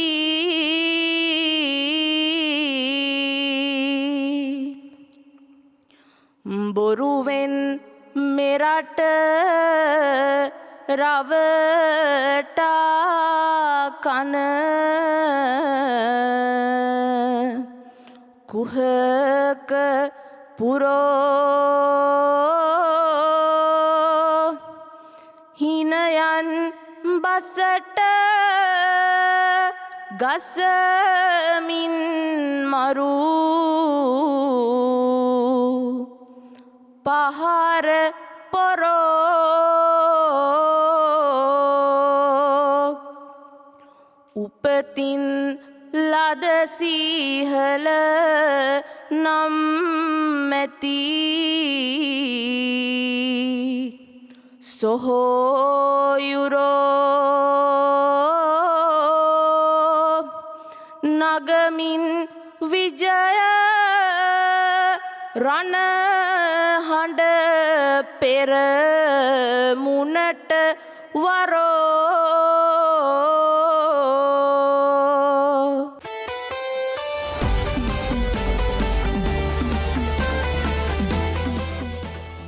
ගිය ගිය තැනදී ජාතික හෙන හඬම තලව් සියස් ගත රිහිරි ලක්බිම තෙම තෙමා හෙලව් එය නිදහසය සිතමින් හැර විකට ඉලව් දියදද දියත නං වනු බැරි මොකද බොලව්. හොඳයි තිවෘ දීනාත් ලක්ෂානි නිලුපුලි හොරණ තක්ෂිලා මධ්‍ය මහාවිද්‍යාලයේ දරුවෝ දෙන්නෙක් ඇවිත් අද අපිට මේ ජාතික අභිමාන ගීත ගායනා කර දෙනවා. අපි නිදහස සහ එහි අර්ථ ගැන්වුණු සාහිත්‍ය කතිකාවේ යෙදලා ඉන්නේ මහාචාර්ය රෝහණ ලක්ෂ්මන් පියදාස මහත්මයා සහ මහාචාර්ය සඳගොමි කෝපරහේවා මහත්මයා එක්ක මම ආයත් සම්මානිත මහාචාර්යතුමා වෙත යොමු වෙනවා. අර දැන් 1848 සහ 948 මේ 100ක් වසක කාලය තුල අර අපි අර 1818 48 දැකපු අර සටන් නොතිබුණාට විවිධ සංවිධානගත වීම සිද්ධ වුණා කියලා අපි කිව්වා. දැන් ඒ සංවිධානගත වීම වෙනකොටම අර පෙර කියවීමේ දැනුම කොයිතරම් බ්‍රිතාන්‍යයන් පාවිච්චි කරලා දිනවද කියලා මොනවා හරි දෙයක් දාලා ඒක වැඩපවත්වනවා. දැන් 1870 ගණන් වල මේ වගේ ආයෙත් නැගිටීමක් වෙන්න එනකොටම තමයි මත්පැන් වලට හුරු කරමින් මේ කැළඹිලි සහිත ස්වභාවයක් නිර්මාණය කරමින් අලුත් අභියෝගයක් රටේ මිනිස්සුන්ට නිර්මාණය කරන්නේ. මෙන්න මේ වගේ 1973 75 මේ වගේ කාලවල වල ගත වෙච්ච මේ සංවිධානාත්මක බව මැඩ පැවැත්වීම පිළිබඳව මහාචාර්යතුමා මම කැමති ඊට පෙර පොඩි අවි ආයුධ වලින් කරපු අරගලය විතැන් වුණාට පස්සේ අපි යටත්විත පාලනය තහවුරු වෙන්න පටන් ගන්නවා. මිෂනාරි අධ්‍යාපනය ව්‍යාප්ත වෙන්න පටන් ගන්නවා. ලංකාවේ සමාජය විශාල සමාජ කම්පනයකට ගොදුරු වෙන්න පටන් ගන්නවා. විහෙර විහාර ආරාම ගණින්නාන්සලා අතට පත් වෙන්න පටන් ගන්නවා. මෙන්න මේ අතරතුර ලංකාවේ දකුණු ලකින් බිහි වෙනවා විශිෂ්ට ගණයේ බෞද්ධ ප්‍රබෝධයක්. මිගෙට්වත්තේ ගුණානන්ද හාමුදුරුව, හික්කඩුවේ සුමංගල හාමුදුරුව, වස්කඩුවේ සුභූති හාමුදුරුව, බුලත්ගම ධම්මාලංකාර හාමුදුරුව මේ වගේ පඬිවරුන් හරහා මේ පඬිවරුන් මේ වෙනකොට ලංකාවේ බුදු දහම නැහැ. ඒ අය බ්‍රාහ්මණ්‍ය දේශයට සියම් දේශයට ගිහිල්ලා උපසම්පදාව අරගෙන ඇවිල්ලා මේ අලුත් ප්‍රබෝධය ලංකාවේ පිරිවෙන් අධ්‍යාපනයේ මුළුමනින්ම විනාශ වෙලා මෙන්න මේ වකවානුවේ ආරම්භ වෙනවා අලුත් කතිකාවක්. යටත්විදවාදයාගේ මතවාදයේ දෘෂ්ටියට විරුද්ධව කතා කරන්න කෙනෙක් නැහැ.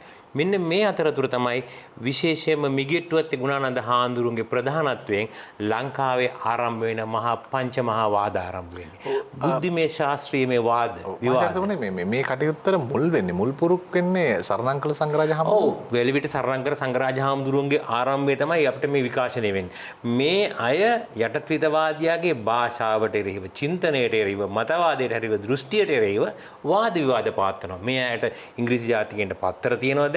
ඒ අය මුද්‍රණාල වලින් පළ කරනවා. මේ අයට පත්තර නැහැ. මේ අය වාද කරනවා. මට මිගෙට්ටුවත්තේ ගුණානන්ද හාමුදුරුවෝ මිෂනාරිවරුන්ට විරුද්ධව දේශනා පවත්වනවා. අන්තිමේදී බෞද්ධ නායකයෝ මිෂන යටත්විදවාදයට විරුද්ධව මිගෙට්ටුවත්තේ ගුණානන්ද හාමුදුරුවන්ගේ ප්‍රතිරූප හදාගෙන පෙරහැරවල අරන් යනවලු.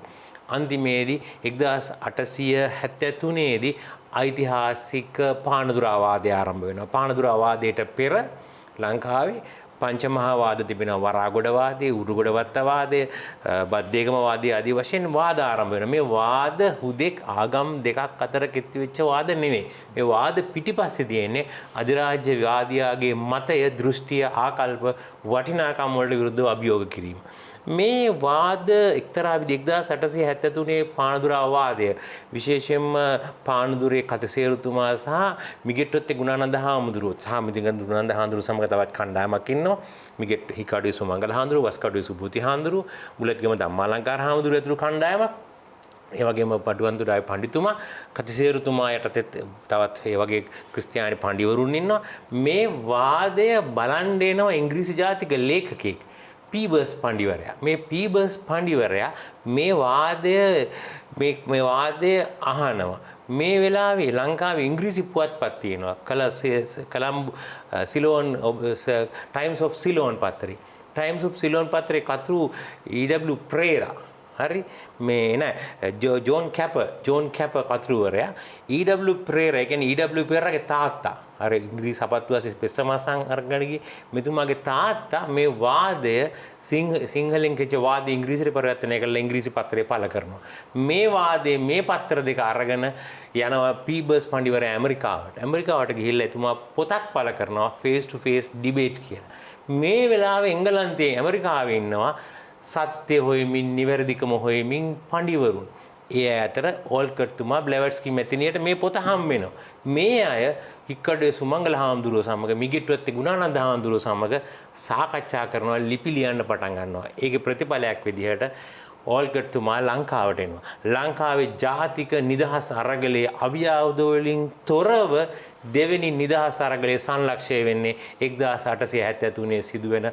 ඓතිහාසික පානදුරාවාදයේ මේ පානදුරාවාදයේ නොවෙන්න ඕල්කට්තුමා ලංකාවට එන්නේ නැහැ ඕල්කට්තුමා නොඑන්න ඕල්කට්තුමා ගාල්ලේදී පිළිගන්නවා ගාල්ලේ පිළි අරගෙන කොළඹට එනවා කොළඹ තියෙන සීමිත පන්සල් ප්‍රමාණයක් ඒ තමයි කොටහේන දීපදුත්තාරාමය කියන්නේ හික්කඩුවේ කොපේ ගුණානන්ද හාමුදුරුවෝගේ පන්සල මේ පන්සලේදී පිළිගැනීමේදී ඒ කතාව ඉංග්‍රීසියෙන් කරන කතාව සිංහල පරිවර්තනය කරන්නේ ඩේවිඩ් හේවා විතරණේවත් අනගාരിക ධර්මපාල තරුණයා අපේ රටේ ජාතික නිදහස් අරගලේ දෙවෙනි අධීරයේ සංලක්ෂය මතුවෙන්නේ පානදුරාවාදයේ හරහා මතුවෙනවා මේ අපේ අනගාരിക ධර්මපාලතුමා ඕල්කට්තුමා මේ අතරතුර ලංකාවේ අර මිෂනාරි මුද්‍රණාල වලට විරුද්ධව බෞද්ධ මුද්‍රණාල අරමුදල මේ කාලේ ආරම්භ වෙනවා මේකට නායකත්වය දෙන්නේ බුලත්ගම ධම්මාලංකාර හාමුදුරුවෝ බුලත්ගම ධම්මාලංකාර හාමුදුරුවෝගේ නායකත්වයෙන් ලංකාවේ පළවෙනි සිංහල පුවත්පත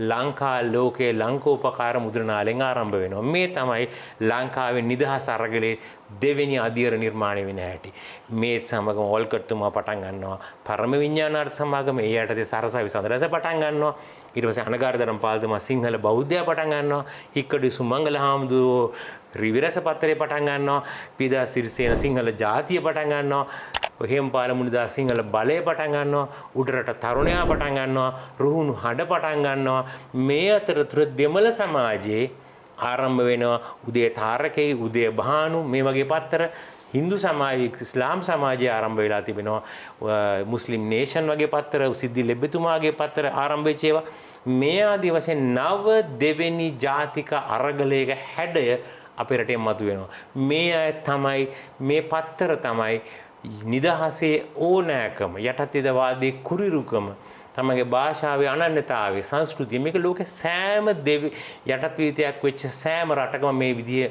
නිදහස් අරගලේ මතුවෙනවා මේ විදිහට තමන්ගේ විනාශ කරපු භාෂාව තමන්ගේ ආගම රැක ගැනීම සඳහා කරන අරගලයක් මේ ගැන යුරෝපියානු ඉතාම විශිෂ්ට ගණයේ ලේඛකයෙක් වන ෆ්‍රාන්ස් ෆැනෝන් කියන ලේඛකයා රිචඩ් ඔෆ් දි අර්ත් කියලා සමාජ විද්‍යාත්මක ග්‍රන්ථයක් ලියලා තිනවා ලෝකේ සෑම යටත්විදයකම නිදහස් අරගලේ ආරම්භ වෙන්නේ යටත්විද හිමියා විසින් විනාශ කරපු භාෂාව සංස්කෘතිය අනන්‍යතාවය හොයාගැනීමේ ව්‍යාපාර විදියට අපිට ආරම්භ වෙන්නේ අනුව තමයි මේ පොත මම හිතන්නේ මම දැක මාර්ග ප්‍රකාශනයක් විදිහට මිහිතලේ අසරණයෝ කියලා සිංහලට පරිවර්තනලා තිනවා කොහොම නමුත් මේ ලෝකේ මතුවෙච්ච දෙවෙනි අරගලේ අපට නිදහස කොහොමද අපට නිදහසේ ඕනෑකම සාමාන්‍ය ගැමියන්ට සාමාන්‍ය ජනතාවට යටත්විදවාදියා විසින් මුළුමනින්ම පිටමං කරපු දුරං කරපු ඈතට තල්ලු කරපු සාමාන්‍ය ජනතාව අවදි කරනු ලැබුවේ මේ සමාජ ව්‍යාපාරය අනගාരിക ධර්මපාලතුමාගේ ව්‍යාපාරය හින්දු සමාජය ආරුමුගම් නාවලතුමාගේ ව්‍යාපාරය ඉස්ලාම් සමාජයේ සිද්ධි ලෙබ්බතුමාගේ ව්‍යාපාරය මට හිතෙනවා මේ මහ කාහල නාදයක් බවට පත් වෙනවා 20 වෙනි සියවසේ ඔබ කිව්ව අමද්‍යප ව්‍යාපාරයේ මතුවෙන්නේ මෙන්න මේ ව්‍යාපාරය හරහා මේකත් එක්ක ඉංග්‍රීසි ජාතිකෝ කොළඹ නගරේ තියෙන බෝගස් කැපීමේ ව්‍යාපාරය ආරම්භ වෙනවා බෝගස් කැපීමේ ව්‍යාපාරයට විරුද්ධව විශාල උද්ඝෝෂණයක් ඇති වෙනවා ඔය අද තියෙන කොළඹ නගරේ තියෙන පිටකොටුවේ බෝධිය එතනින් ගියාම මේ පුංචි බොරැල්ල බෝධිය මේවා ආරක්ෂා කර ගැනීම සඳහා වෙනම අරගල මේ බෝගස් කපන්න ඉංග්‍රීසි ජාතිකෝ ව්‍යාපාරයක් ආරම්භ කරනවා මේවා බේර ගැනීම මේ ආරගල පිටිපස්සේ මේ අමද්‍යප ව්‍යාපාරයට පිටිපස්සේ ඇති වෙන විශාල ජන අරගලයක් මේ අරගලයේ හේතු කොටගෙන අනගාരിക ධර්මපාලතුමා 1915 බන්ධනා ලංකාවෙන් පිටම එන්න දෙන්නේ නැහැ නිවාසවල සිට ගන්නවා ලංකාවේ දේශප්‍රේමී විශාල ප්‍රමාණයක් සිංහල මුස්ලිම් කෝලහලේ මුවාවෙන් ඝාතනය කරන පේදිරිස් වීරය ඇතුළු දේශප්‍රේමීන් විශාල ප්‍රමාණයක් විනාශ කරනවා ඝාතනය කරන මේ ගැන ලියවිච්ච පොත් තියෙනවා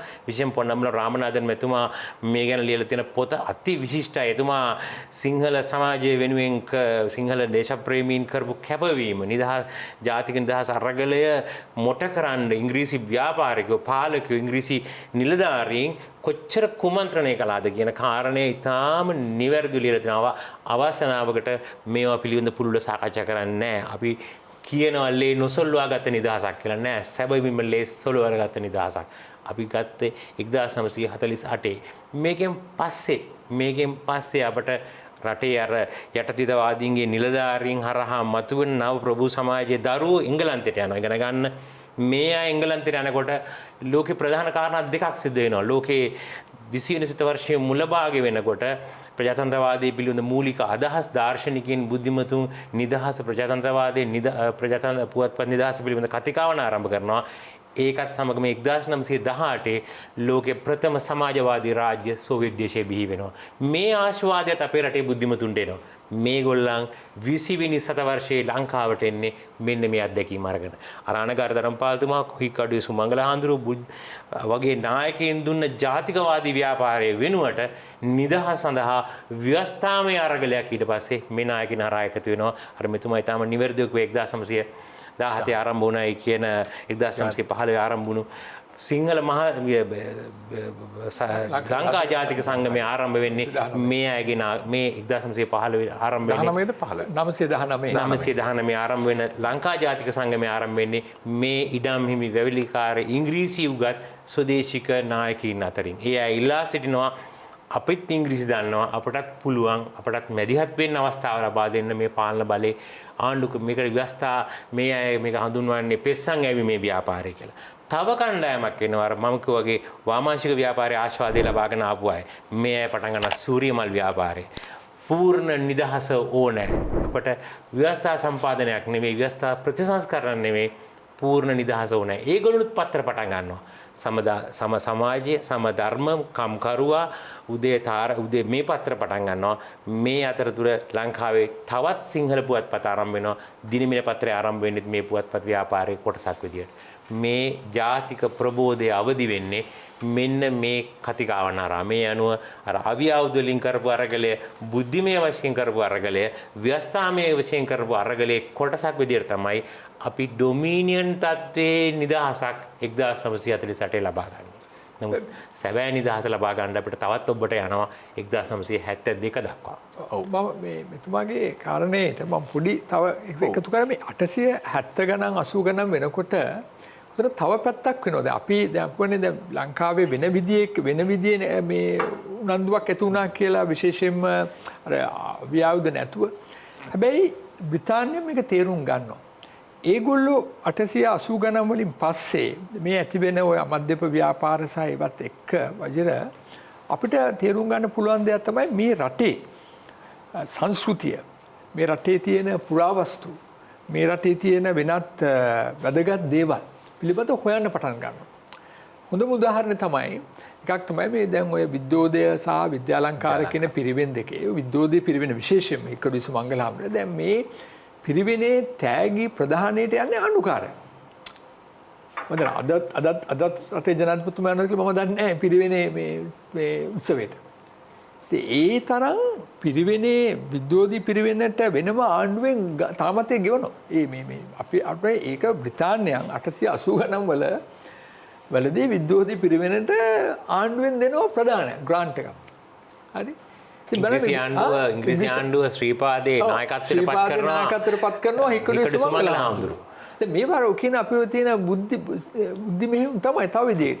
මම කියන්නේ 70 ගණන් 80 ගණන් වෙනකොට දැන් මේ වගේ දේවල් ඇති වෙනවා. උදාහරණයක් HCP සහ බෙල් පුරාවිද්‍යා දෙපාර්තමේන්තුවක් හදනවා. දැන් පුරාවිද්‍යා දෙපාර්තමේන්තුව සම්පූර්ණ මේ රටේ තියෙන සෙල්ලිපි සහ මේ භාෂාවේ සහ මේ තිබුණු බොහෝ දේවල් හොයාගන්න උත්සාහ ගන්න. සෙල්ලිපි මොන නෙවෙයි. HCP බෙල් සහ මූලිකත්වයේ අනුරාධපුරයේ ඇති වෙන කැණීම්. එහෙම නැත්නම් මහින්ද හාමුදුරන්ට ලියන්න බෑනේ බලව් අනුරාධපුර කියලා කියන්න බෑනේ. අනුරාධපුර දිහා බලන්න කියලා නිදහසේ මන්ත්‍රයෙන් දහයනේ ලියන්න බෑ. ඒතර මේ ඇත්තට මේක වෙන විදියයි. ඒ කියන්නේ බ්‍රිතාන්‍යයන් තේරුම් ගන්නවා මේ රටේ තියෙන මේ දේවල් පිළිබඳව හොයන්න. ඒක ඇත්තටම අර එදා අපි දැකපු දේ නෙවෙයි. බ්‍රිතාන්‍ය පාලකයන් පුරාවිද්‍යාව ගැන මේ රටේ විශේෂයෙන් මේ රටේ තියෙන පුස්කොළ පොත් එකතු කරන්න මේ රටේ තියෙන ඇතැම් කටයුතු වලට දැන් බෙල් වගේ කෙනෙක් නොහිටින්නට මට සීගිරිය ඇතුළු ඒ ඇතිවෙන දේවල් ගැන අවබෝධය ඇති වෙන්නේ නැහැ. ඒ නිසා ඇතරම මේ 880 ගණන් වලින් පස්සේ විශේෂයෙන්ම 20 ශතවර්ෂයේ මුලට එනකොට ඒ තියෙන වෙනසක් ඇති වෙනවා. ඒ නිසා තමයි මම හිතන්නේ මේ වෙනකොට ඉංග්‍රීසි උගත් පාලකයන් විශේෂයෙන්ම ලාංකිකයන් පිරිසක් ඉන්නවා සිංහල දෙමළ. ඒ තමයි ඔය ලංකා ජාතික සංගමේ මුල් වෙන්නේ. මෙතෙන්දි තමයි මම හිතන්නේ ඉතා වැදගත් වෙන්නේ මේ රටේ බ්‍රිතාන්‍යයන්ගෙන්ම ඒ පාලනයෙන්ම ඉගෙනගත්තු පිරිසක් මේ රටේ යම්කිසි විදියක නිදහස් ව්‍යාපාරයක් සංස්කෘතික ව්‍යාපාරයක් අවශ්‍යයි කියන එක. මොකද ඒ සංස්කෘතික ව්‍යාපාරය දේශපාලනිකව ගත්තේ නැහැ. ලංකාවේ ඇත්තම ඒ නිදහස් ව්‍යාපාරය ගත්තම ඒක මිනිසුත් එක්ක බද්ධ වෙලා ගිය සංස්කෘතික ව්‍යාපාරයක් නෙවෙයිනේ. ඒ හැබැයි සංස්කෘතික ව්‍යාපාරය ඇතුලේ විවිධ අය පටන් ගත්ත කාලේ දැන් පසු කාලේ වෙනකොට කුමාරතුංග මුනිදාස මහත්මයා වගේ කෙනෙක් එනකොට නේද කාකුමක් කීවත් සියබස කෙලෙසා අපට නේද සියබස කෙලෙසා නිදහසක් නොම ලැබෙන්නේ. පටන් ගන්න සියබසෙන්. භාෂාවෙන් පටන් ගන්න කියලා 30 ගණන්. ඒක භාෂාවට කලින් තිබුණේ ආගම. එතන ධර්මපාලතුමා 30 ගණන් වල ධර්මපාලතුමාගේ අභාවයෙන් පස්සේ ආගම කියන තැනට එනවා භාෂාව. ඒ නිසා අපිට දකින්න උතර භාෂාව සහ ආගම සම්බන්ධයෙන් ඇතිවෙන මේ උනන්දුව මේක ඉතා වැදගත්. ඉතින් මම හිතන්නේ අර ඒකට හේතු වෙන දේ තමයි මේ වෙනකොට 1920 ගණන් වෙනකොට මේ රටේ අතීත ශ්‍රී විභූතිය පිළිබඳව අනුරාධපුරය ගැන පොළොන්නරුව ගැන සහ බොහෝ දේවල් පිළිබඳ තොරතුරු පුවත්පත් සංග්‍රහ මාර්ගයෙන් දැන් හොඳම උදාහරණ තමයි දිනමින පත්තරේ 915 මම හිතන්නේ පින්තූරයක් මේ වර්ණ පින්තූරයක් පළ කරනවා උඩරට ගිවිසුම ඇති වෙලා මේ ඇති වෙන්නේ පත්තරේ මේක මේ සමේ මුද්‍රණය තාක්ෂණයත් එක්ක විශාල වශයෙන් මිනිසුන්ගේ අදහස් වෙනස් වෙනවා. මේක දැනුම් පරම්පරාවක් ඇති වෙනවා. කියපු විදිහට දැන් සුමංගල හාමුදුරුවෝ විද්‍යෝදය පිරිවෙන ආරම්භ කිරීම රත්මලානේ ධර්මාලෝක හාමුදුරුවෝ විද්‍යාලංකාර පිරිවෙන ආරම්භ කිරීම කියන්නේ 1873 75 වගේ අවුරුදු වල. එතකොට මේ අධ්‍යාපන වටපිටාව හරහා උගත් සමාජය නිර්මාණය වීම නේද? සහ ඊළඟට ඒ ඇතිවෙච්ච මධ්‍යම ව්‍යාපාරයේ සහ මේ පිරිවෙන අධ්‍යාපන බලපෑම මේ කොළඹ නගරේ නෙවෙයි.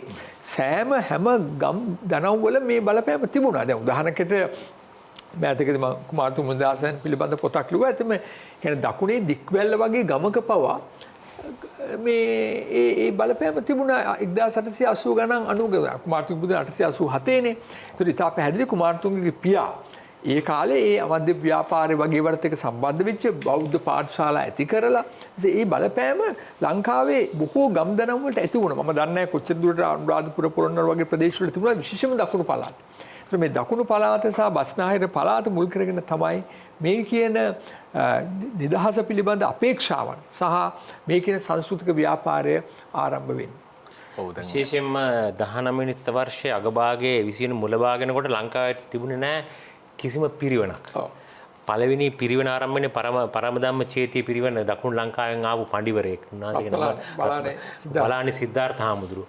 බලානි සිද්ධාර්ථ හාමුදුරුවන්ගේ මේ පිරිවෙනේ ඉගෙන ගන්න ගෝලෝ දෙන්නේ තමයි හික්කඩුවේ සුමංගල හාමුදුරුවෝ සහ රත්මලානේ ධම්මාරාම හාමුදුරුවෝ. හික්කඩුවේ සුමංගල හාමුදුරුවෝ ඒකෙන් පස්සේ ගිහිල්ලා මාලිගා කන්දේ හදනවා විද්‍යෝදය මහ පිරිවන. රත්මලානේ ධම්මාරාම හාමුදුරුවෝ පෑලියගොඩට ඇවිල්ලා විද්‍යාලංකාර මහ පිරිවෙන හදනවා. මේ තමයි අපේ රටේ ජාතික ව්‍යාපාරයේ ඊළඟ සංලක්ෂයන් ප්‍රබෝධයන් වර්ධනයන් විකාශනයන් සාහිත්‍ය කලා සංස්කෘතික අවධියේ ඊළඟ අවධිය නිර්මාණය කරන්නේ මේ කට්ටිය. ඔව් දැන් වලානේ හාමුදුරුවෝ ගැන විශේෂයෙන්ම සඳහන් කරන්න ඕන. මොකද වලානේ සිද්ධාර්ථ හාමුදුරුවෝ නොවෙන්න මේ මහා ප්‍රබෝධයේ ඇති වෙන්නේ නැහැ. ඉතින් මට තමයි මේ වලානේ සිද්ධාර්ථ හාමුදුරුවෝ ඒ වගේම මේ ලංකාවේ ඉස්සෙල්ලාම පාසල් හදපු හාමුදුරුවෝ මේ දකුණු ලංකාවේ උන්වහන්සේ මොකද්ද මේ උන්වහන්සේගේ නම මට මතක් වෙන්නේ නැහැ. එක සැරේම මේ උන්වහන්සේ කෝල්කට් තුමාලා අනගාරදරම් පාලතුමාලාට ඉස්සර වෙලා පාසල් හදන්නේ උන්වහන්සේ. තමන්ගේ පළවෙනි පාසල තියෙන මම හිතන්නේ ඔය ගාල්ල ප්‍රදේශයේ මේ මොකද්ද හාමුදුරුවෝගේ ප්‍රතිමාවකුත් පාරායිනේ තියෙනවා හිටවලා මට මතක් වුණා පස්සේ කියන්න මේ උන්වහන්සේ තමයි පටන් ගන්න ලංකාවේ පළවෙනි මිෂනාරි අධ්‍යාපනයට විරුද්ධව විකල්ප බෞද්ධ පාසල්. ඊට පස්සේ ඕල්කර්තුමා ඇවිල්ලා ඕල්කර්තුමා පටන් ගන්නවා බෞද්ධ පාසල්. ඊට පස්සේ අනගාධරම් පාතුමා පටන් ගන්නවා පාසල්.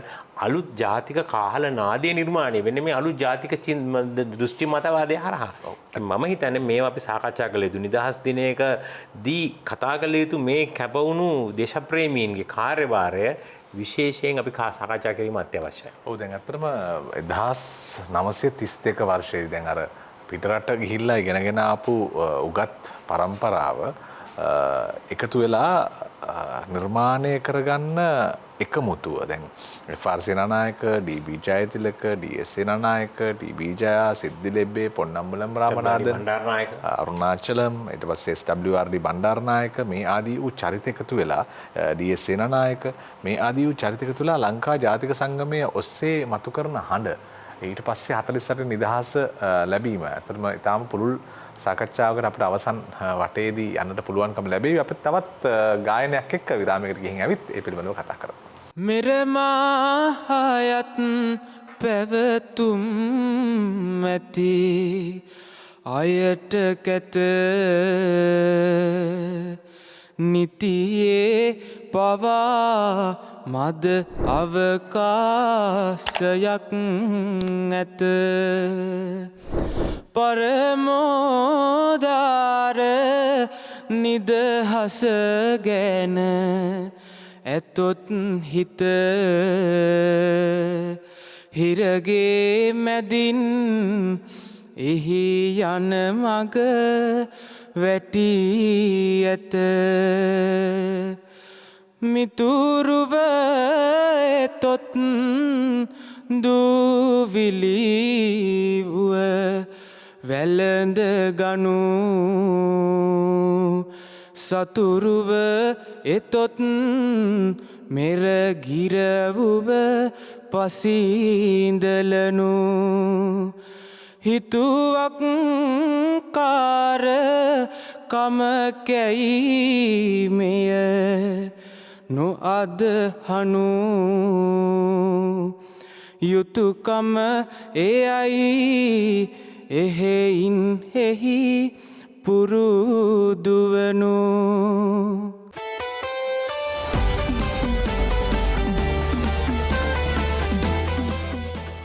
උස්නිදහසේ මාරක සතුරාගේ දිරී නස්නට සටන් බිම වදීතොත් කෙදින හරි පස්සට නොයනු යලි එතැනම සිටිනු මැරී ගස්ගල් පවා නමදී ඔබ දෙසට හැරී අතරම අභිමානවත් ගමන් මගක් නිර්මාණය කරගන්නට හැම මොහොතකම ලෙයින් දහදියෙන් කඳුලින් මේ පොළොව තෙත් කරපු මහ විරුවන් නමදිමින් තමයි මේ ඓතිහාසික නිදහස් මොහොත සමරන්නට ඕන. ඉතින් ඒ සඳහා රටට අවධාරණය කරන කතාබහක් නිර්මාණය කරන්නට සම්මානිත මහාචාර්ය රෝහණ ලක්ෂ්මන් පියදාස මැතිතුමන් සහ මහාචාර්ය සඳගොමි කෝපරේව මැතිතුමන් අපිත් එකතු වෙලා ඉන්නවා. මම ආයෙත් දර අපි 32 වර්ෂය 48 වර්ෂය වගේ තැන්වලට ඇවිල්ලා අපි මේ කතාබහේ අවසාන අදියර හොයාගන්නට ඕන. දැන් සිංහල මහා සභාව මේ හැමෝම දැන් එතන බැලුවාම අපිට තියෙනවා පොන්නම්බලම් රාමනාදන් වගේම පොන්නම්බලම් අරුණාචලන් ටී.බී. ජයා සිද්ධි ලෙබ්බේ මේ වගේ නම් තියෙනවා. ඩී.එස්. සේනානායක එස්.ඩබ්ලිව්.ආර්.ඩී. බණ්ඩාරනායක මේ වගේ නම් තියෙනවා. එතකොට මේ අපිට පැරණි සියලු දේවල් අමතක කරලා මේ සමගි සම්පන්න භාවය එක්සත් භාවය එකමුතු භාවය නිර්මාණය කරපු තැනක් 1932. එතකොට මේ පසුකාලීනව නිර්මාණය වෙච්ච මේ දේශපාලනික මතවාද බැහැර කරලා අපිට මම හිතන්නේ මෙතනම ඉඳගෙන කතා කරන්න පුළුවන් මේ සමගි සම්පන්න භාවයෙන් නත් කරගත් නිදහස පිළිබඳව. වජිර චූටි අමතක වීමක් අපි නිවැරදි කරන්න ඕන. මම මුලින් කිව්වා ලංකාවේ මුලින්ම බෞද්ධ පාසල් නිර්මාණය කරපු පඬිවරයා තමයි දොඩන්දුවේ පියරතන හාමුදුරුවෝ. උන්වහන්සේගෙන් පස්සේ තමයි අනිකුත් විශිෂ්ට අය තමන්ගේ බෞද්ධ මිෂනාරි ක්‍රමයට එරෙහි සුදේශික පාසල් නිර්මාණය කළේ. ජාතිකාභිමානය, දේශවාත්සල්‍ය, ජාතිකත්වය, නිදහස නිර්මාණය කිරීමට ඕන මතවාදයේ දෘෂ්ටිය ආගල්ව නිර්මාණය කරන්න මේ උන්වහන්සේලා කරපු කාර්යභාරය විශේෂයෙන් සඳහන් කරන්න අවශ්‍යයි. ඔබතුමා ඊටාම නිවැරදිව කිව්වා 20 වෙනි වර්ෂයේ මුල භාගය වෙනකොට විදේශ අධ්‍යාපනය හමාර කරලා ලංකාවට එන තරුණයින් ඒගොල්ලන් අලුතෙන් නිදහස පිළිබඳ අලුත් කතිකාවන් ඒ වෙනකොට යුරෝප යටත්විත වලින් එංගලන්තේ ඉන්නකොට යටත්විතවල ශිෂ්‍යයෝ එකතු වෙලා සංවිධාන හදාගෙන තිබුණා. ඒ ආශ්‍රය කළා ශ්‍රී නේරු, ජවහර්ලාල් නේරු වගේ අය, රාවල් පින්ඩි රාධක්‍රිෂ්ණන් වගේ අය, ඉන්දියා ඒ වගේම යුරෝපියානු නිදහස් මතවාදය ගැන අදහස් කරපු දාර්ශනිකයින් මේ අය තවත් අනිත් අයට 1918 ඔක්තෝබර් විප්ලවීය ආශාවාදී මේ සියල්ල ග්‍රහණය කරගෙන මේ ලංකාවට එන මේ තරුණයින් පොදුවේ තැනක් නිර්මාණය කරගන්නවා. ඒ තමයි ලංකා ජාතික සංගමය. ලංකා ජාතික සංගමය අර ඔබතුමා කිව්වා වගේ සිංහල, දෙමළ, මුස්ලිම් සියලු නායකයින් ඉඳගෙන ආණ්ඩුක්‍රමය හරහා ව්‍යවස්ථාමය අරගලයක් හරහා නිදහස සාක්ෂාත් කර ගැනීම දහව කතිකාව ආරම්භ කරනවා. මේ අතරතුර තමයි SWRD බණ්ඩාරනායක මහතා සිංහල මහා සභාව කියලා තවත් කතිකාවක් ආරම්භ කරනවා. මේ කතිකාවෙන් එතුමා උත්සාහ කරනවා අර ලංකා ජාතික සංගමයේ ඉන්න ගමන් මේ රටේ ජාතිකත්වය, මේ රටේ යටත්විතවාදියා විසින් විනාශ කරපු මතවාදයන් දෘෂ්ටීන් නැවත නිවැරදි කරන්න. එතුමා එංගලන්තේ ඉන්නකොට ආශ්‍රය කරපු අය බලනකොට මේ රටේ ලාංකිකයන්ට, සිංහලයන්ට කලාවක්, සංස්කෘතියක්, චින්තනයක් තියෙනවයි කියලා කිව්ව ආනන්ද කුමාරස්වාමී වගේ අය එතුමාගේ මතවාදී දෘෂ්ටිය සලකා බලන බලපෑවා. එතුමා ලංකාවට ඇවිල්ලා කතා කරපු දේවල් දිහා බලනකොට එතුමා අනගාධරම්පාලතුමාත් එක්ක දීර්ඝ සංවාද කරලා තිබෙනවා.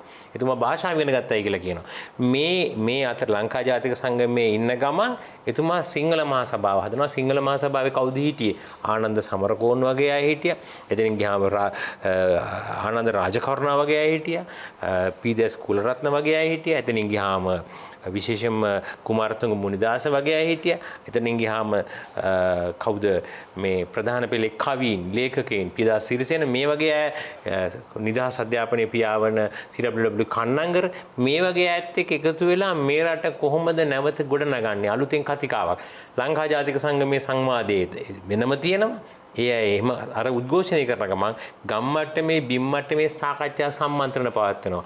මේ ලංකා ජාතික සංගමය සහ ලංකා සිංහල මහා සභාව අතර තීරණාත්මක ගැටුමේ ප්‍රතිඵලයක් වශයෙන් තමයි අවසානයේදී දේශපාලන පක්ෂ බිහි වෙන්නේ. ලංකා ජාතික සංගමය හරහා එක්සත් ජාතික පක්ෂ බිහි වෙනවා. ඒත් එක්කම තවත් සංවිධාන බිහි වෙනවා.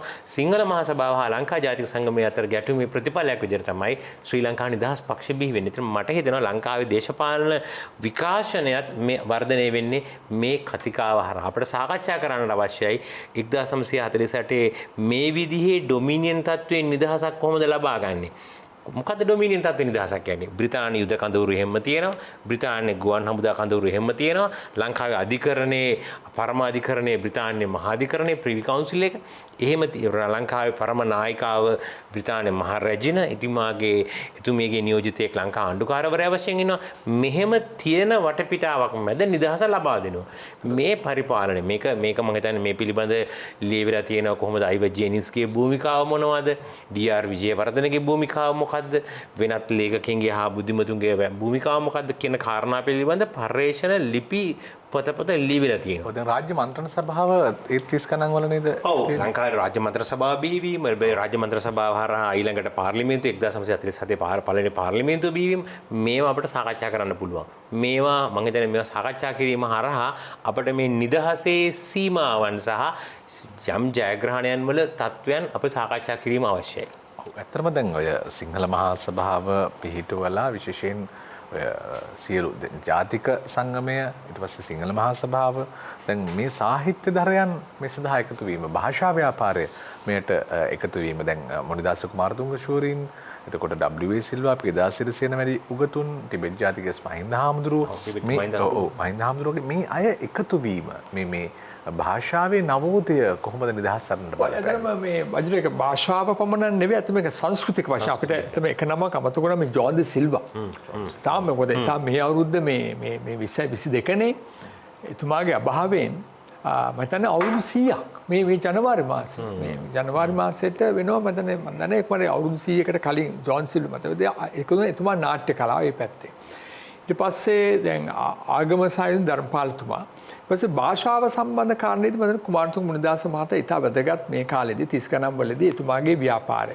මේ අතර තව ඔය දැන් හිම ව්‍යාපාර සංවිධානගත නොවුනට තවත් අයගේ අදහස් මිනිස්සු දැන් 1930 ගණන් වෙනකොට වජිර ඉතාම පැහැදිලි එක පැත්තකින් මේ පාසල් පාඨශාලා අධ්‍යාපනය ඇතිවීම 40 ගණන් වෙනකොට විශේෂයෙන්ම මේ රටේ පාඨශාලා අධ්‍යාපනය මේ රටේ බොහෝ ගම්බිම් වලට පැතිරී යාමත් එක්ක ඇතිවෙන දේ තමයි මේ රටේ මේ මිනිස්සු පතපොත කියවන්න දක්වන උනන්දුව. දැන් උදාහරණයක් හැටියට 1920 ගණන් වල වෙනකොට මාර්ටින් වික්‍රමසිංහ කුග්ගල ඉඳලා කොළඹ ලේක් හවුස් එකේ වැඩට එනකොට 20 ගණන් 1920 ඇවිල්ලා පතපොත ලියලා මේ රටේ සංස්කෘතිය ගැන වෙන විදියකට එතුමාගේ පොත්පත් ප්‍රචාරයට පත් වෙනවද එතුමා ලියන පොත් සිංහල ලකුණ වගේ පොතක්.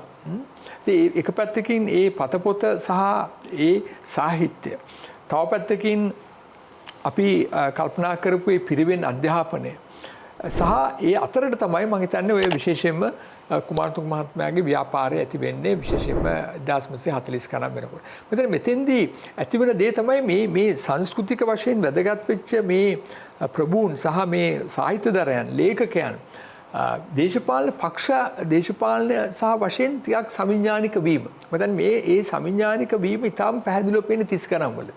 මොකද ඊට කලින් මේ අය වෙන වෙනම අපි දන්න සමහර අය නැතුණාට මූලික වශයෙන් ගත්තම බොහෝ අය අපි දකින්න පුළුවන් මේ දේශපාලන සහ ඒ චරිත වටද ඊට කලින් ලංකා ජාතික සංගම හිටපු සර් ජේම්ස් පීරිස් වගේ හෝ ඩී.බී. ජයතිලක වගේ චරිත වටා එහෙම සංස්කෘතික වශයෙන් ඒ අය සම්බන්ධ වුණා කියන එක අපිට කියන්න ඉතාම අමාරුයි. දැන් උදාහරණයකට ගත්තම ඩී.බී. ජයතිලක වගේ චරිතයක් නේද? එතුමා සිංහල උගතෙක් රාජ්‍ය මන්ත්‍රණ සභාවේ නායකයා සිංහල ශබ්දකෝෂයේ කතුවරයෙක් වගේ ඒ වගේ විද්‍යාලංකාර පිරිවෙනේ හොඳ දායකයෙක් පඬිවරයෙක් වගේ. නමුත් වටේ විවිධ මේ වගේ හිටියේ. ඒ වගේම බ්‍රිතාන්‍ය ආණ්ඩුවේත් බොහොම බලවත් කෙනෙක්. ඇත්තම සමහරට ඉන්දියාවේ කොමසාරිස් නොවුනන රටේ පළවෙනි අගමැති වෙන්න තිබුණා ඩී.බී. ජයතිලක. ඉතින් හිමතයක් තිබුණේ. ඒ නිසා මේ සංස්කෘතික වශයෙන් ඉතා වැදගත් දෙයක් තිබුණා මේ ආයතන සම්බන්ධ වීමත් එක්ක. ඒ නිසා ඉතා පැහැදිලි 1930-40 දශක වෙනකොට තමයි මම හිතන්නේ පාලකයන් නැවත වරක් පාලකයන් කියලා කිව්වේ මේ විශේෂම දේශපාලන ආපු අය මිනිස්සුන්ගේ ප්‍රශ්න ගැන හිතන්න පටන් ගන්නවා. මිනිස්සුන්ගේ භාෂාවට තැනක් දෙන්න ඕන. දැන් ඔයගේ පළවෙනි එක එන්නේ රාජ්‍ය මන්ත්‍රණ සභාවේ ජී.කේ.ඩබ්ලිව් පෙරේරා මාතර නියෝජිත තමයි කියන්නේ මේ රටේ මිනිස්සුන්ගේ භාෂාවෙන් වැඩ කරන්න අඩු ගානේ පාර්ලිමේන්තුවේ කතාවත් කරන්න ඕන කියලා. මේ රාජ්‍ය මන්ත්‍රණ සභාවේ. ඊට පස්සේ සම සමාජ පක්ෂවල හිටපු පිලිප් ගුණවර්ධන වගේ නායකයන් කල්පනා කරනවා මේ රටේ උසාවි වල කටයුතු සිංහලෙන් කරන්න ඕන ස්වභාෂා වලින් කරන්න. නිසා අපිට ඉතා පැහැදිලි 30 ගණන් 40 ගණන් වෙනකොට මේ රටේ මිනිස්සුන්ට තියෙන ප්‍රශ්න ගැන මේ රටේ මිනිස්සුන්ට තියෙන ප්‍රශ්න ගැන විශේෂයෙන් භාෂාව නිසා සහ වෙනත් දේවල් නිසා ඇතිවන ප්‍රශ්න ගැන මේ රටේ දේශපාලනික වශයෙන් උනන්දුවක් දක්වපු පිරිස් උනන්දු වී මේ තත්ත්ව නිසා තමයි අපි තා පැහැදිලිව දකින්නේ 44 වෙනකොට මේ රටේ සිංහල දෙමළ කියන භාෂා දෙකම රාජ්‍ය භාෂා වෙන්න ඕන කියන රාජ්‍ය මන්ත්‍රණ සභාව තීරණය කරන්නේ නිදහසටත් කලින්.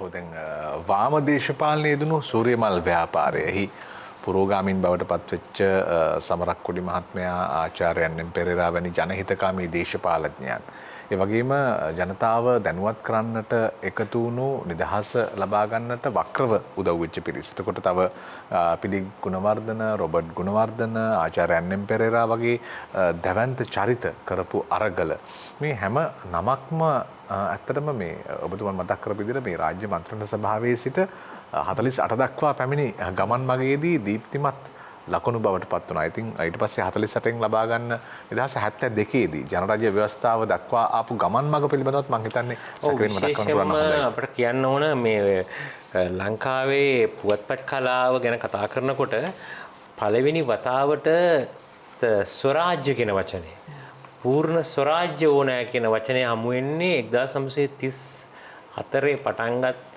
ලංකා සූරියමල් ව්‍යාපාරය ආරම්භ කරපු කම්කරුවා කියන පත්තරේ. කම්කරුවා පත්තරේ බී.ජේ. ප්‍රනාන්දු මෙතුමා තමයි කතෘවරයා වශයෙන් හිටියේ. මෙතුමා ලියනවා ලංකාවට පූර්ණ ස්වරාජ්‍ය ඕනෑ කියන්නේ පූර්ණ නිදහස කියන ඉල්ලීම සමාජගත වෙනවා. මේ පත්තරේට ලියපු අය දිහා බලපුවම මේක ඇත්තටම කතා කරනවා. බලංගොඩ ආනන්ද මෛත්‍රී හාමුදුරුවෝ ලියලා තියෙනවා. එතනින් ගියාම පීජී මල්ලසේකර මැතිතුමා ලියලා තියෙනවා. ඊ.ඩබ්ලිව් අධිකාරම් මැතිතුමා සම සමාජ පක්ෂයේ නායකත්වයෙන් ආරම්භ කරන සූරිය පළවෙනි කම්කරුවා පත්තරය සහ සූරිය මල් ව්‍යාපාරයෙන් පස්සේ බිහිවන ලංකා සම සමාජ පත්තරයේ මුල් පත්‍රවල මේ ලේඛකයන් හමු වෙනවා. ඒ කියන්නේ මේ රටේ සමාජ මතවාදය හදනවා සමාජ සාධාරණත්වය සමග පූර්ණ නිදහස ඕනෑ කියන මතවාදය. මේක හරිය ලැබු ගින්නක් වගේ ගමන් කරනවා. මේකට උඩ කැන්දල සරණංකර හාමුදුරුවෝ නායකත්වය දෙනවා. ඔබතුමා කිව්වා වගේ ආචාර්ය N M. Perera, Philip Gunawardena, Leslie Gunawardena, S A. Wickremasinghe ඒගොල්ලන් පළවෙනි වතාවට ජාතික ඇඳුම ඇඳගෙන පාර්ලිමේන්තුවට යන මුල්ම කණ්ඩායම අතර ඉන්නවා මේ එස්.ඒ. වික්‍රමසිංහ නායක. ඵලයේ ඒක පුජ්‍යල විපක්ෂය කියලා හඳුන්වන මේ මුල්ම අවස්ථාවේදී මෙතුමා. මේ වගේ නායකයින් කරපු කාර්යභාරයත් මේ රටේ නිදහසේ වර්තමාන ස්වභාවය සාක්ෂාත් කරන්න ඉටු කරපු ඉතා වැදගත් කාර්යභාරයක්. එතුමා සාමාන්‍ය ජනතාවට, කම්කරුවන්ට, ගොවීන්ට නිදහස දෙන්න ඕන. ඒගොල්ලන්ගේ ජීවත් වීමේ නිදහස, ඒගොල්ලන්ට සමාජ සාධාරණත්වයවත් කර දෙන්න ඕන. නිදහස කියන්නේ හුදෙක් විගස්ථාමය ක්‍රියාවලියක් නෙවෙයි.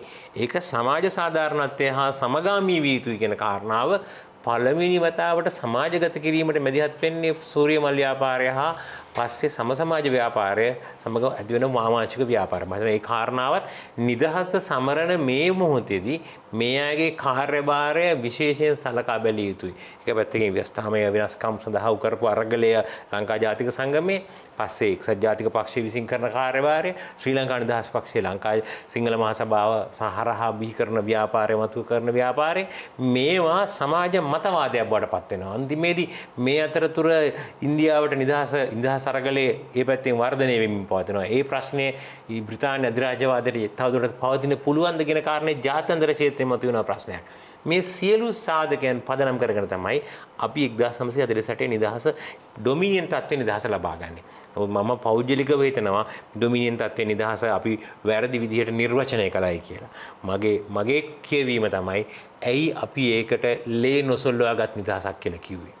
ලේ නොසොල්වාගත් නිදහසක් නෙමෙයි. එහෙනම් 1918 දේශප්‍රේමී ඌව වෙල්ලස් අරගලයේදී දිවිපිදු දසදහස් ගණන් වූ දේශප්‍රේමීන් ඒ නිදහස නෙවෙයිද? 1948 පිදු දිවි නිදහස ඒව නෙවෙයිද?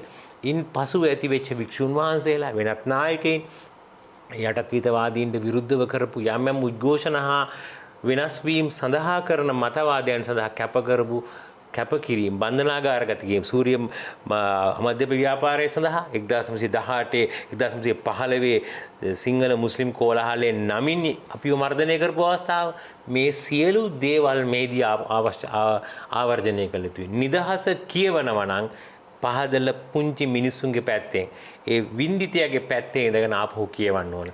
ප්‍රභූවරයාගේ පැත්තෙන්, අර වරප්‍රසාද සහිත සමාජ කණ්ඩායමේ පැත්තෙන් ඒක කියවන එක යම් අසාධාරණයක් වෙනවයි කියන එකයි මම හිතන්නේ. නිදහස ගැන සාකච්ඡා කරන අපි මේ සියලු දෙනාට සාධාරණත්වය ඉෂ්ට කරන්න තරම් සාධාරණ වෙනවා. අපි අමතක කරන්න හොඳ නෑ. ඉන්දියාවට පුළුවන් වුණා ඉන්දියාව නිදහස ගත්ත පළවෙනි අවස්ථාවේදීම ඒ සඳහා දිවිපිදු සියලු දෙනා දේශප්‍රේමීන් කියලා නම් කරන්න. නමුත් අපට මේක කරන්න පුළුවන් වෙන්නේ 2015 දී තමයි 2017 දී තමයි පුළුවන් වෙන්නේ අපට මේ තමන්ගේ මව්බිම වෙනුවෙන් දිවිපිදු දේශප්‍රේමීන් දේශද්‍රෝහීන් නෙවෙයි ඉංග්‍රීසි ආණ්ඩුව දේශද්‍රෝහීන් කියලා නම් කළේ.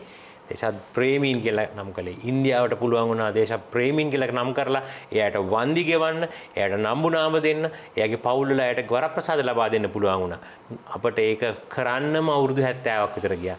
මම හිතන්නේ අපි නැවත සමාලෝචනය කරන්න ඕන නිදහස පිළිබඳ ආවර්ජනය කරන අපි මේ කතිකාව පිළිබඳ විශ්ලේෂණය කරමු.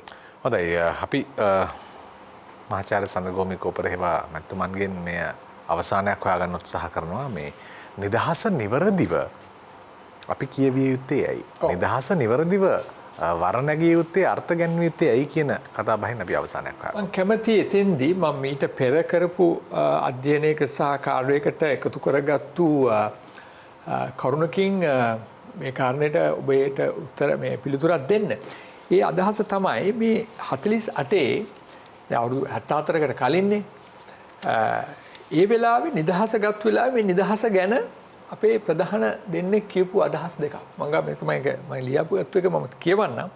48 නිදහස ලැබිච්ච දවසේ මම මේක ගන්නේ ලංකාදීප පත්තරේ 1948 පෙබරවාරි 4. එතන කියනවා නිදහස මේ ඩී සේනානායක අගමැති හැටියට.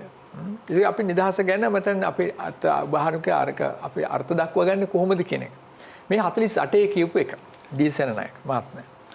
නිදහස රැකගත හැක්කේ එයින් මනුෂ්‍යයාගේ ජීවන තත්ත්වය නගා සිටුවා ප්‍රීතිමත් වාතාවරණයක් ඇති කළ හැක්කේ ඒ නිදහස බාර ගැනීම සතුටු මනුෂ්‍ය වර්ගයකට හා නිදහස් සාමකාමී ලෝකයකට පමණකි.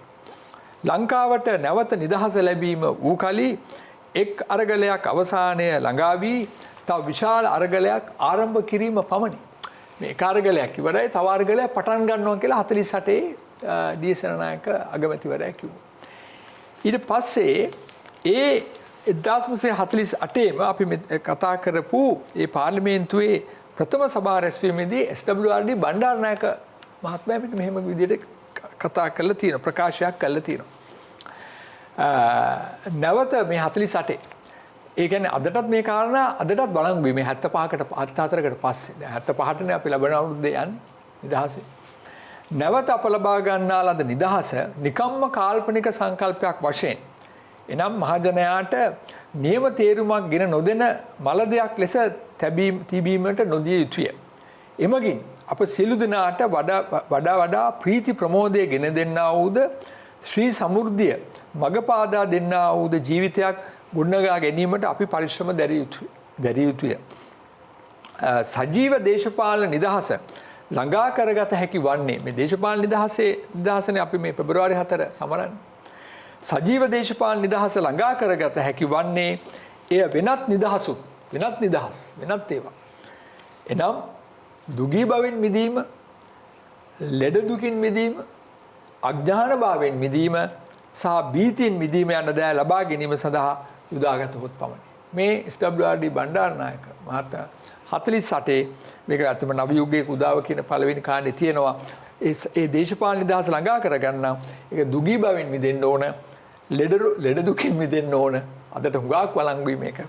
අඥාන භාවයෙන් මිදෙන්න ඕන. මේ වගේ නාලිකා බලන අය නෙවෙයි මේ සමාජ මාධ්‍ය වල ඉන්න බොහෝ දෙනෙක් ඉන්න අඥාන භාවය. මදන චරණ බලන අයට එහෙම වෙන්නේ නැහැ. සා භීතියෙන් මිදීම. ඒක ආරක්ෂාව. නේද? යන දෑ ලබා ගැනීම සඳහා යොදාගත්තු. මම හිතන්නේ මේ අපේ විශේෂයෙන්ම ඩී සේනානායක මහතාත් බණ්ඩාරනායක මහතාත් මේ කියපු අදහස් තා වැදගත් වෙනවා මේ අවස්ථාවේදී. අර ඒ කියන්නේ එක අරගලයක් මොකද අපි මේ නිදහසත් එක්ක අපිට වගකීමක් ලැබුණානේ. නිදහස ගැන කියනොත් අනිත් එක වගකීමනේ. ඉතින් මේ වගකීම ගැනත් මම හිතන්නේ කල්පනා කළ යුතු දෙයක් වෙනවා. අපිට බොහෝ සෙයින් මේ නිදහස ගැන තියෙනවා. ඉතින් ඒක හරියට අර අවිවාහකයා බලාපොරොත්තු වෙන්නෙම විවාහ වෙන්නේ කවද්ද කියලා. හැබැයි විවාහ වුණාට පස්සේ වගකීම් තියෙනවනේ. ඒ නිසා ඒ වගකීම් විතර විවාහ වුණාට පස්සේ සේරම හරි කියලා. ඉතින් නිදහස වගේ මේ වගකීම් තියෙන නිසා මේ තව අරගලයක් අපිට තව කරන්න තිබුණා. ඒ අරගලය එක අරගලයක් අවසන් වුණා එදා ඒ නිදහස් අරගලය කියලා ඊළඟ අරගලයට ආරම්භ කිරීම තමයි අවශ්‍ය. 74කට පස්සෙවත් ඒ අරගලය ආරම්භ කරන්න වෙනවා. ඔව්. ඇත්තටම මේ තාම වටින කියවීමක් අපි අනුරාධපුරයෙන් පටන් ගත්තේ. අනුරාධපුර රාජධානියෙන් පටන් අරගෙන රාජධානී නිරත දිගට විතැන්වීමේ සිට අපි 1818 1815 18 48 පහු කරලා 1870 ගණන් වල පිබිදුණු ව්‍යාපාර පිළිබඳව කතා කළා. ඊට පස්සේ 1900 ගණන් වල ඇති වුණු නව සමාජ ප්‍රබෝධය ගැන කතා කරලා ඊට පස්සේ රාජ්‍ය මන්ත්‍රණ සභාව ඒ වගේම ජාතික සංගමය ලංකා ජාතික සභාව 48 නිදහස ලබා ගැනීම ජනරාජ්‍ය ව්‍යවස්ථාව මේ මම හිතන්නේ මේ කාලය කියවූ කෙනෙකුට ඉතාම පුළුල් කියවීමක් ලබා ගන්න පුළුවන්කම ලැබුණා. ඉතින් ඒ දැනුම අපට ප්‍රදානය කළ කැලණිය විශ්වවිද්‍යාලයේ ජනසන්නිවේදන අධ්‍යයන අංශයේ සම්මානිත මහාචාර්ය රෝහණ ලක්ෂ්මන් පියදාස මැතිතුමන්ට ආයුබෝවන් කියමින් අපේ ගෞරවාචාර්ය පිරිනමනවා. ඒ වගේම කොළඹ විශ්වවිද්‍යාලයේ සිංහල අධ්‍යයන අංශයේ අංශාධිපති මහාචාර්ය සඳගෝමි කෝපර හේවා මැතිතුමන්ට ආයුබෝවන් කියමින් අපේ ගෞරවය ආචාර්යයෙක් කොට පිරිනමනවා. ඒ වගේම හොරණ තක්ෂිලා මධ්‍ය විද්‍යාලයේ තිවුරු දීනාත් සහ ලක්ෂානි ලුපුලි දරුදරියන්ටත් අපේ ගෞරවය පිරිනමමින් අපි තවත් ගායනාවකින් අද මේ කතා බහට අවසානය හොයාගන්නවා. ඇතොත් රටට ආදරයක් සිතින් සිපා අතත් පයත් ඔළුවත් වෙන වෙනම කපා කතත් කමත් නැහැ බියසුළු ගතිය පපා අයුක්තියට අත් දෙක ඔසවන්න එපා රටත් ජාතියත් සමයත් කරන කොට තුවක් කුවට කඩුවට ගල් මුල්වලට ඉලක්කයක් වන්නට ඇත්නම් අපට සැපක් තමයි නොනීමෙන නිවනෙන් මෙපිට